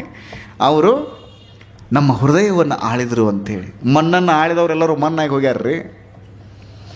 ಮಣ್ಣನ್ನು ಆಳಿದವರು ಮಣ್ಣಾಗಿ ಹೋಗಿದ್ದಾರೆ, ಹೆಣ್ಣನ್ನು ಆಳಿದವರು ಹೆಣವಾಗಿ ಹೋಗಿದ್ದಾರೆ, ಹೊನ್ನನ್ನು ಆಳಿದವರೂ ಕೂಡ ನಶಿಸಿ ಹೋಗಿದ್ದಾರೆ. ಮಣ್ಣು ಆಳಿದವರು ಮಣ್ಣಾಗಿ ಹೋಗ್ಯಾರ, ಮನಸ್ಸನ್ನು ಆಳಿರುವಂತಹ ಶರಣರು ಮಹಾತ್ಮರಾಗಿ ಇವತ್ತಿಗೂ ನಮ್ಮ ಮಧ್ಯದೊಳಗದಾರಲ್ಲ, ಇದನ್ನು ನಾವು ತಿಳ್ಕೊಳ್ಳೋದು. ನೀವು ಮನಸ್ಸನ್ನು ಅದರ ಕೈಯೊಳಗೆ ನೀವು ಗುಲಾಮರಾಗಿ ಬಿಟ್ಟರೆ ಅಂದ್ರೆ ಮುಗಿದು ಹೋಯ್ತು ನೋಡ್ರಿ. ನೀವು ಅವುಗಳನ್ನು ಹಿಡ್ಕೊಳ್ಬೇಕು. ಅದರ ಇಚ್ಛೆಯನ್ನು ಅರಿದು ಹೊಡೆಯದಿದ್ದರೆ ಅದರ ಅಚ್ಚು ಮುರಿದಿತ್ತು ಗುಹೇಶ್ವರ. ಹಿಂಗೆ ಅಂಬಿಗರ ಚೌಡಯ್ಯ ಧೀರ ಶರಣ. ಕಲ್ಯಾಣದ ಕ್ರಾಂತಿ ಆಯ್ತಲ್ಲ, ಎಲ್ಲ ಕಡೆಗೂ ಬಂದರು, ಶರಣರನ್ನು ಹೊಡಿತಾ ಇದ್ರು, ಬಡಿತಾ ಇದ್ರು, ಕೊಲೆ ಮಾಡ್ತಾ ಇದ್ರು. ಭಾಳ ಅಂದ್ರೆ ಭಾಳ ಹೇಯ ಕೆಲಸ ಮಾಡಿರುವಂಥದ್ದು ಏನು ಅಂದರೆ ಶರಣರು ಬರೆದಿರುವಂಥ ವಚನಗಳನ್ನು ಸುಟ್ಟು ಹಾಕಿದರು. ಅವುಗಳನ್ನು ನೋಡ್ಕೊಂತ ನಿಂತಾರಲ್ರಿ ಶರಣರು, ಅವ್ರಿಗೆ ಎಷ್ಟು ಸಂಕಟ ಆಗಿರ್ಬೇಕು ಹೇಳ್ರಿ. ಅವರ ಅನುಭವದ ಮೂಸೆಯಲ್ಲಿ ಅಲ್ಲಿ ಅರಳಿರುವಂಥ ವಚನದ ಕಟ್ಟುಗಳನ್ನು ಎಲ್ಲೆಲ್ಲಿ ಸಿಗ್ತಾವಲ್ಲ ಅಲ್ಲೆಲ್ಲ ಸುಡ್ತಾ ಇದ್ರಲ್ಲ. ಆ ಸುಡುವಂಥದ್ದನ್ನು ನೋಡ್ಕೊಂತ ನಿಂದಿರುವಂಥ ಪರಿಸ್ಥಿತಿ ಐತಲ್ಲ, ಹೋರಾಡೋಕ್ಕಾಗಲಾರ್ದೇನೆ ಅಲ್ಲಿ ಬಹಳಷ್ಟು ಜನ ಇದ್ದಾಗ ಎಷ್ಟು ಸಿಗ್ತಾವೋ ಅಷ್ಟೆಲ್ಲ ತೆಗೆದುಕೊಂಡು ತಲೆ ಮೇಲೆ ಹೊತ್ತುಕೊಂಡು, ಕುದುರೆಗಳ ಮೇಲೆ ಹೊತ್ತುಕೊಂಡು, ಯಾವ್ಯಾವ ಪ್ರಾಣಿಗಳು ಸಿಗ್ತಾವೆ ಎಲ್ಲ ಹೊತ್ತುಕೊಂಡು ಉಳುವಿ ಕಡೆಗೆ ಬಂದರು. ಚನ್ನಬಸವಣ್ಣನವರು ಏನು ದಂಡನಾಯಕರಾಗಿ, ಚಿಕ್ಕ ದಂಡನಾಯಕರು ಅಂತ ನಾವೇನು ಕರಿತೀವಲ್ಲ, ಅವರೆಲ್ಲ ತಗೊಂಡು ಹೋಗುವಾಗ ಅವರಿಗೆ ಬಹಳ ದೊಡ್ಡ ಹಿನ್ನೆಲೆಯಾಗಿ ಬಹಳ ದೊಡ್ಡ ಶಕ್ತಿಯನ್ನು ಒದಗಿಸಿರುವಂಥವರು ಒಂದು ಕಡೆಗೆ ಮಡಿವಾಳ ಮಾಚಯ್ಯನವರಾದರೆ, ಇನ್ನೊಂದು ಕಡೆಗೆ ವೀರ ವಿರಾಗಿ ಅನ್ನುವಂತಹ ಶರಣ ಯಾರು ಅಂದರೆ ಅಂಬಿಗರ ಚೌಡಯ್ಯ ಅನ್ನುವಂಥದ್ದನ್ನು ನಾವು ಯಾರೂ ಮರಿಬಾರ್ದು. ಕಲ್ಯಾಣದಿಂದ ಉಳುವಿ ಕಡೆಗೆ ಹೋಗಿ ಆ ವಚನದ ಕಟ್ಟುಗಳನ್ನೆಲ್ಲ ಅಲ್ಲಿ ಸಂರಕ್ಷಣೆ ಮಾಡ್ತಾರೆ. ಚನ್ನಬಸವಣ್ಣನವರು ಮತ್ತೆ ಆ ವಚನಗಳನ್ನು ಒಂದಿಷ್ಟು ಸುಟ್ಟಿದ್ವಲ್ಲ ಅಂಥವಾಗ ಹೆರ್ಕೊಂಬಂದಿದ್ರಲ್ರಿ ಅವರು, ಅವುಗಳನ್ನು ಮತ್ತೆ ಪರಿಷ್ಕರಣೆ ಮಾಡ್ತಿದ್ರು ಚನ್ನಬಸವಣ್ಣನವರು. ಬಸವಣ್ಣನವರು ಕೂಡಲ ಸಂಗಮಕ್ಕೆ ಹೋಗ್ಯಾರ. ಬಸವಣ್ಣ ಅಲ್ಲಿ ಲಿಂಗದೊಳಗೆ ಲೀನ್ ಆಗುವಂಥ ಒಂದು ಪ್ರಸಂಗ. ಎಲ್ಲ ಶರಣರು ಎಷ್ಟು ಮಂದಿ ಸಿಗ್ತಾರೆ ಅವ್ರನ್ನೆಲ್ಲ ತೊಗೊಂಡು ವಚನದ ಕಟ್ಟುಗಳನ್ನು ತೊಗೊಂಡು ಚನ್ನಬಸವಣ್ಣವರು ಉಳುವಿ ಕಡೆಗೆ ಹೋಗ್ಯಾರ. ಅವ್ರ ಜೊತೆಗೆ ಅಕ್ಕನಾಗಮ್ಮ ಅದಾರ, ಗಂಗಾಂಬಿಕೆ, ನೀಲಾಂಬಿಕೆ ಅವರು ಒಂದೊಂದು ಕಡೆ ಅದಾರ. ಅಲ್ಲಿರುವ ಸಂಗಯ್ಯ ಇಲ್ಲಿಲ್ಲವೇ ಅವರು ಕುಂತ ಹಾಡಕತ್ತಾರ. ಅಲ್ಲಿಯೂ ಸಂಗಯ್ಯ, ಇಲ್ಲಿಯೂ ಸಂಗಯ್ಯ. ಇಲ್ಲಿರುವ ಸಂಗಯ್ಯ ಅಲ್ಲಿಯೂ ಇದ್ದಾನೆ, ಅಲ್ಲಿರುವ ಸಂಗಯ್ಯ ಇಲ್ಲಿಲ್ಲವೇ ಪ್ರಶ್ನೆ ಕೇಳ್ತಾರೆ. ಎಲ್ಲರೂ ಒಂದೊಂದು ಕಡೆಗೆ ಆದರು. ಆದರೆ ಶರಣರು ಭಾಳ ಅಂದ್ರೆ ಭಾಳ ತಮ್ಮ ಜೀವಕ್ಕೆ ಜೀವವನ್ನು ನೀಡಿ ವಚನಗಳನ್ನು ರಕ್ಷಣೆ ಮಾಡಿದರು. ದಯವಿಟ್ಟು ನಾನು ನಿಮಗೆ ಅದನ್ನೇ ಹೇಳೋದು, ವಚನಗಳನ್ನು ಓದಬೇಕು. ನಿಮ್ಮ ವಚನಗಳಲ್ಲಿ, ನಮ್ಮ ಶರಣರು ಬರೆದಿರುವಂಥ ವಚನಗಳಲ್ಲಿ ಎಲ್ಲವೂ ಇದೆ. ತತ್ವಶಾಸ್ತ್ರ ಇದೆ, ನೀತಿಶಾಸ್ತ್ರ ಇದೆ, ಮಾನವನ ಅಂಗ ರಚನಾಶಾಸ್ತ್ರ ಹೆಂಗದ ಅನ್ನುವಂಥದ್ದನ್ನು ಕರ್ಣಹಸಿಗಳು ಚನ್ನಬಸವಣ್ಣ ಬರೆದಾರ, ಸ್ಪಷ್ಟವಾಗಿ ಬರೆದಾರ. ತಾಯಿಯ ಗರ್ಭದೊಳಗೆ 3 ತಿಂಗಳ ಮಗುವಾಗಿದ್ದಾಗ ಹೆಂಗೆ ಇರ್ತದೆ ಅದು ಭ್ರೂಣ, ಅದು ಹೆಂಗೆ ಮಾರ್ಪಾಡು ಹಾಕೊಂತ ಬರ್ತದೆ. 7 ತಿಂಗಳಿಗೆ ಬಂದಾಗ ಹೆಂಗೆ ಆಗ್ತದೆ, 8 ತಿಂಗಳಿಗೆ ಬಂದಾಗ ಹೆಂಗೆ ಆಗ್ತದೆ, 9ನೇ ತಿಂಗಳಿಗೆ ಬಂದಾಗ ಅದು ಹೆಂಗೆ ಆಗ್ತದೆ. ಈ ಮಾನವನ ದೇಹ ರಚನೆ ಹೆಂಗಾಗ್ತದೆ, ಅನಾಟೊಮಿ ಅಂತೀವಲ್ಲ ನಾವು, ಅದು ಹೆಂಗೆ ಆಗ್ತದೆ ಅನ್ನುವಂಥದ್ದನ್ನು ಅತ್ಯಂತ ವೈಜ್ಞಾನಿಕವಾಗಿ ಅವರು ಬರೆದ್ರು, ವಚನಗಳ ಮೂಲಕ ಬರೆದ್ರಿ ಅವರು. ಅದನ್ನೆಲ್ಲ ಬರೋದು ಅಲ್ಲಿ ರಕ್ಷಣೆ ಮಾಡಿದರು. ದಯವಿಟ್ಟು ಉಳುವಿಗೊಮ್ಮೆ ಹೋಗಿ ಬರ್ರಿ, ಅಲ್ಲಿ ಕಂಪನಿಗಳನ್ನು ಅರ್ಥ ಮಾಡ್ಕೊಳ್ರಿ. ಎಂಥ ಊರದು, ಎಂಥ ಕ್ಷೇತ್ರ ಅದು, ಅದ್ರ ಹೆಸರು ಎಷ್ಟು ಚಂದದ ನೋಡ್ರಿ. ಉಳವಿ, ಅಳಿವಿನಿಂದ ಉಳುವಿಗೆ. ಈ ದೇಹ ಅಳಿವಾಗ್ತದೆ, ಇದು ಅಳಿದು ಹೋಗುವಂಥ ಇದು ದೇಹ, ಇದ್ರ ಒಳಗಡೆ ಒಂದು ಚೈತನ್ಯ ಐತೆ, ಅದು ಉಳುವಿ. ಉಳುವಿ ಅಂದರೆ ಒಂದು ಹೆಸರು ಅಂತ ತಿಳ್ಕೊಬೇಡ್ರಿ, ಉಳಿಯುವುದು ಉಳುವಿ. ಕಾಯ ಅಳಿಯುವುದು, ಒಳಗಡೆ ಇರುವಂಥ ಚೈತನ್ಯ ಉಳಿಯುವುದು. ಉಳುವಿಗೆ ಹೋಗ್ರಿ, ಅಲ್ಲಿ ಕ್ಷೇತ್ರ ಅದ. ಈ ಅಂಬಿಗರ ಚೌಡಯ್ಯನವರು ಅಲ್ಲೆಲ್ಲ ಶರಣರನ್ನೆಲ್ಲ ಅಲ್ಲಿ ಬಿಟ್ಟು ಮತ್ತೆ ಅವರು ಚೌಡದಾನಪುರಕ್ಕೆ ಬರ್ತಾರೆ. ಅಲ್ಲೇ ಅವ್ರ ಐಕ್ಯ ಮಂಟಪ ಅದ ಅಂತ ತಿಳ್ಕೊಂಡು ಒಂದು ಪ್ರತೀತಿ ಅದ. ಈ ಎಲ್ಲ ಶರಣರು ನೋಡ್ರಿ ಒಂದೊಂದು ಇವತ್ತು ಏನಾಗಿಬಿಟ್ಟದೆ ಅಂದರೆ ಎಲ್ಲರೂ ನಾವು ಒಂದೊಂದು ಸಮುದಾಯಕ್ಕೆ ಶರಣರನ್ನು ಸೀಮಿತ ಮಾಡಿಬಿಟ್ಟಿವಿ. ಅವರು ಎಲ್ಲ ಒಂದು ಸಮಾಜದ ಆಸ್ತಿ ಅಲ್ಲ. ಅವರು ಯಾವುದೇ ಶರಣರನ್ನು ತೆಗೆದುಕೊಳ್ಳ್ರಿ, ಆಯಾ ಸಮಾಜದ ಆಸ್ತಿ ಅಲ್ಲ. ಅವರು ಇಡೀ ಮಾನವ ಲೋಕದ ಆಸ್ತಿಯಾಗಿಯೇ ಎಲ್ಲ ಶರಣರು ಇದ್ದಾರೆ. ಅಂದ ಮೇಲೆ ಎಲ್ಲರೂ ಎಲ್ಲ ಶರಣರನ್ನು ನಾವು ಅವರನ್ನು ಆರಾಧಿಸಬೇಕು, ಅವರ ಅನುಕರಣೆ ಮಾಡಬೇಕು. ಅವ್ರು ಹೆಂಗೆ ಹೋಗ್ಯಾರಲ್ಲ ಹಂಗೆ ನಮ್ಮ ಬದುಕನ್ನು ಸಾಗಿಸಬೇಕು. ಎಲ್ಲರೂ ನಮ್ಮವರೇ, ಎಲ್ಲ ಶರಣರು ನಮ್ಮವರೇ. ಬಸವಣ್ಣನ ದಂಡ ನಾಯಕತ್ವದಲ್ಲಿ ಕೆಳವರ್ಗಕ್ಕೆ ಸೇರಿರುವಂಥ ಎಲ್ಲ ಜನರಿಗೂ ಒಂದು ವೇದಿಕೆಯನ್ನು ಕಲ್ಪಿಸಿ ಕೊಟ್ಟರಲ್ಲ ಬಸವಣ್ಣ. ಮಾತಾಡ್ರಪ್ಪ, ನಿಮ್ಮ ಮಾತುಗಳು ನಾನು ಕೇಳಿಸ್ತೀನಿ, ಕೇಳ್ಕೊತೀನಿ, ಮಾತಾಡ್ರಿ. ಕೆಳಗಡೆ ಒಂದು ಕಡೆ ಕೂತ್ಕೊಳ್ಳೋರಿ ಬಸವಣ್ಣ. ಅನುಭವ ಮಂಟಪ ಕಟ್ಟ್ಯಾರ. ಅನುಭವ ಮಂಟಪದ ಘನತೆ ವೆತ್ತ ಅಧ್ಯಕ್ಷರಾಗುವಂತಹ ಶಕ್ತಿ ಸಾಮರ್ಥ್ಯ ಇರೋದು ಅಲ್ಲಮ ಪ್ರಭುದೇವರಿಗೆ. ಅವ್ರ ಸಲುವಾಗಿ ನಾನು ಕಾಯ್ತೀನಿ. 12 ವರ್ಷಗಳವರೆಗೆ ಕಾಯ್ದರು. ಭಾಳ ಚಂದ ಕಟ್ಟಿರುವಂಥ ಅನುಭವ ಮಂಟಪದ ಮೇಲೆ ಅಲ್ಲಮ ಪ್ರಭುದೇವರು ಏರುವಾಗ ಬಸವಣ್ಣನ ಕಣ್ಣಿನೊಳಗೆ ನೀರು ಹರಿತಾ ಇತ್ತು. ಒಬ್ಬ ಗುರು ಬಂದ, ಜಂಗಮ ಬಂದ. ಆ ಜಂಗಮ ನಟವರ ಜಾತಿಯ ಜಂಗಮ. ಅವ ಏರಾಕತ್ತಾನ, ಮ್ಯಾಲೆ ಏರಾಕತ್ತಾನ, ಕೆಳಗೆ ಕೂತ್ಕೊಂಡು ಬಸವಣ್ಣ ಖುಷಿ ಪಡಾಕತ್ತಾನ. ನೀವು ಕಟ್ಟಿರುವಂಥ ಒಂದು ಕಟ್ಟಡಕ್ಕೆ ಇನ್ನೊಬ್ಬರನ್ನು ಮಾಲೀಕರನ್ನಾಗಿ ಮಾಡುವಂಥ ಶಕ್ತಿ ನಿಮಗೆ ಬರಬೇಕು ಅಂದರೆ ನೀವು ಸಾದಾ ಮನುಷ್ಯರಿದ್ದರೆ ಆ ಶಕ್ತಿ ಬರೋದಕ್ಕೆ ಸಾಧ್ಯನೇ ಇಲ್ಲ. ನೀವು ಬಸವಣ್ಣನ ಭಕ್ತರಾದರೆ ಮಾತ್ರ ಆ ಶಕ್ತಿ ನಿಮಗೆ ಬರೋದಕ್ಕೆ ಸಾಧ್ಯ. ಇಲ್ಲ ಅಂದರೆ ಬರೋದಕ್ಕೆ ಸಾಧ್ಯನೇ ಇಲ್ಲ. ಏರಪ್ಪ ನೀನು ಆರೋಹಣೆ ಮಾಡು. ಅವರು ಏರುವಂಥ ಸಂದರ್ಭದಲ್ಲಿ ಆನಂದಾಶ್ರುಗಳನ್ನು ಬಸವಣ್ಣ ಸುರಿಸ್ತಾ ಇದ್ದರು. ಇವತ್ತು ಸಂತೃಪ್ತಿವಾಯಿತು. ಎಲ್ಲರನ್ನ ಮ್ಯಾಲೆ ಏರಿಸಿದರು, ತಾವು ಕೆಳಗೆ ಕೂತರು. ವಿಭೂತಿ ಹಚ್ಕೊಂಡು ನನಗಿಂತ ಯಾರೂ ಸಣ್ಣವರಿಲ್ಲ, ನನಗೆ ಶಿವಭಕ್ತರಿಗಿಂತ ಯಾರೂ ದೊಡ್ಡವರಿಲ್ಲ, ನನಗಿಂತ ಯಾರೂ ಸಣ್ಣವರಿಲ್ಲ ಅನ್ಕೋತ ಅದ ಹೇಳಿದ್ನ ಲಂಡನ್ಗೆ ಹೋಗಿಬಿಟ್ರಿ ಅವರು. ಇನ್ನು ಕೆಲವೇ ದಿನಗಳಲ್ಲಿ ವಿಶ್ವದ ದೊಡ್ಡಣ್ಣ ಅನ್ನುವಂತಹ ಅಮೇರಿಕಾದೊಳಗೂ ಕೂಡ ವಿಶ್ವಗುರು ಬಸವಣ್ಣನವರ ಮೂರ್ತಿ ಅನಾವರಣ ಆಗ್ತದೆ ಅಂದರೆ ಅಲ್ಲಿ ಬಸವಣ್ಣ ಅನ್ನುವಂಥ ವ್ಯಕ್ತಿ ಅನಾವರಣ ಅಲ್ಲ, ಆ ತತ್ವದ ಅನಾವರಣ ಅಲ್ಲಿ ಆಗ್ತದೆ, ಕಾಯಕದ ಅನಾವರಣ ಅಲ್ಲಿ ಆಗ್ತದೆ. ಕನ್ನಡ ನಾಡಿನಲ್ಲಿ ಹುಟ್ಟಿರುವಂಥ ನಾವುಗಳು ಕೂಡ ಬಸವಣ್ಣನ ಸಂತತಿ ಅಂತ ನಾವು ಹೇಳ್ಕೊಳ್ತೀವಿ, ಬಸವ ಪರಂಪರೆಯವರು ಅಂತ ನಾವು ಹೇಳ್ಕೊಳ್ತೀವಿ. ಇಂತಹ ಬಸವಣ್ಣನವರು ಕಟ್ಟಿರುವಂತಹ ಅನುಭವ ಮಂಟಪದ ಬಗ್ಗೆ ಸಂಶಯಗಳು ನಡೀತಾವೆ ಅಲ್ಲಲ್ಲಿ. ಅಂಥವನ್ನೆಲ್ಲ ನೀವು ಖಂಡಿಸಬೇಕು. ಅನುಭವ ಮಂಟಪ ಎಲ್ಲಿತ್ತು ಇರೋರಿಲ್ಲ ಅಂತಾರೆ ಒಂದಿಷ್ಟು ಮಂದಿ. ಅವ್ರ ಬಗ್ಗೆ ತಲೆ ಕೆಡಿಸ್ಕೊಳ್ಳೋಂಗಿಲ್ಲ, ತೆಗೆದು ಹಾಕೋದು ಅದನ್ನು. ದೇವರ ಇಲ್ಲ ಅಂತಾರೆ. ಹೇಳ್ರಿ ಏನು ಮಾಡೋರು ನೀವು? ಹೇಳಕತ್ತಿದ್ರು, ಚರ್ಚೆ ನಡೆದೈತ್ರಿ. ದೇವ್ರ ಅದಾನ ಅಂತ ಒಂದಿಷ್ಟು ಮಂದಿ, ದೇವ್ರು ಇಲ್ಲ ಅಂತ ಒಂದಿಷ್ಟು ಮಂದಿ. ವಾದ ನಡೀತ್ರಿ. ನಾವು ದೇವ್ರಿಲ್ಲ, ನಾವು ವಾದದಾಗ ಸೋಲಾಕ್ ಬಂದ ಹೆಂಗಾರೆ ಮಾಡಿ ವಾದ ಗೆಲ್ಲಬೇಕು ಅಂತ ತಿಳ್ಕೊಂಡು ಪಾಟ್ನಾಗ ಏನಂದ್ರೆ ದೇವ್ರ ಆಣೆ ಮಾಡಿ ಹೇಳ್ತಾನೋ ದೇವ್ರಿಲ್ಲ ಅಂದ ನಾವು. ಹೆಂಗ್ರಿ ಅವರ ದೇವ್ರ ಆಣೆ ಮಾಡಿ ಹೇಳ್ತಾನೋ ದೇವ್ರ ಇಲ್ಲ ಅಂದ. ಮುಗ್ದಾಗ ಹೋತಲ್ರಿ ಕತಿ ಕೇಳ್ಕತ್ತಮ್ಮ ದುಕಾನ ಬಂದು. ದೇವ್ರ ಆಣೆ ಮಾಡಿ ಹೇಳ್ತಾನೆ ದೇವರ ಇಲ್ಲ ಅಂತ ತಿಳ್ಕೊಂಡು ಅನ್ನುವಂಥ ಪರಿಸ್ಥಿತಿ, ಬೌದ್ಧಿಕ ದಾರಿದ್ರ್ಯವನ್ನು ಕೆಲವರು ತೋರಿಸ್ತಾ ಇದ್ದಾರಲ್ಲ.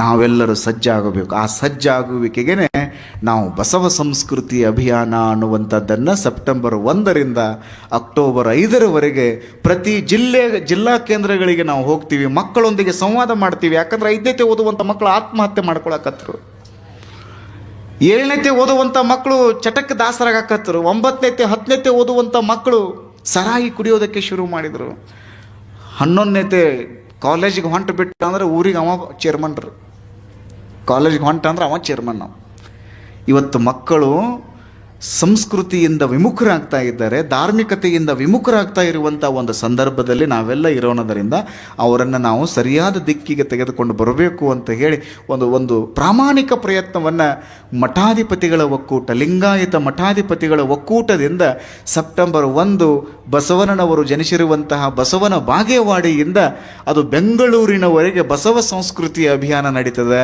ನೀವೆಲ್ಲರೂ ನಮ್ಮ ಜೊತೆಗೆ ಕೈ ಜೋಡಿಸ್ರಿ ಅನ್ನೋ ಕಾರಣಕ್ಕಾಗಿಯೇ ಇಲ್ಲಿ ಜಾಗತಿಕ ಲಿಂಗಾಯತ ಮಹಾಸಭಾದವರು, ನಮ್ಮ ನಾಡುಗೌಡರಂಥವರು, ಆ ಜಾಗತಿಕ ಲಿಂಗಾಯತ ಮಹಾಸಭೆಯ ಅಧ್ಯಕ್ಷರು, ಶರಣ ಸಾಹಿತ್ಯ ಪರಿಷತ್ತಿನವರು, ಕದಳಿ ಮಹಿಳಾ ವೇದಿಕೆಯವರು, ನೀವೆಲ್ಲ ಶರಣ ಸಂಕುಲ ಎಲ್ಲರೂ ನಮ್ಮ ಜೊತೆ ಕೈ ಜೋಡಿಸ್ರಿ. ಒಂದು ಅದ್ಭುತವಾದ ಬಸವ ಸಂಸ್ಕೃತಿಯ ನಾಡೊಂದನ್ನು ನಾವೆಲ್ಲ ಕಟ್ಟಬೇಕಾಗಿದೆ.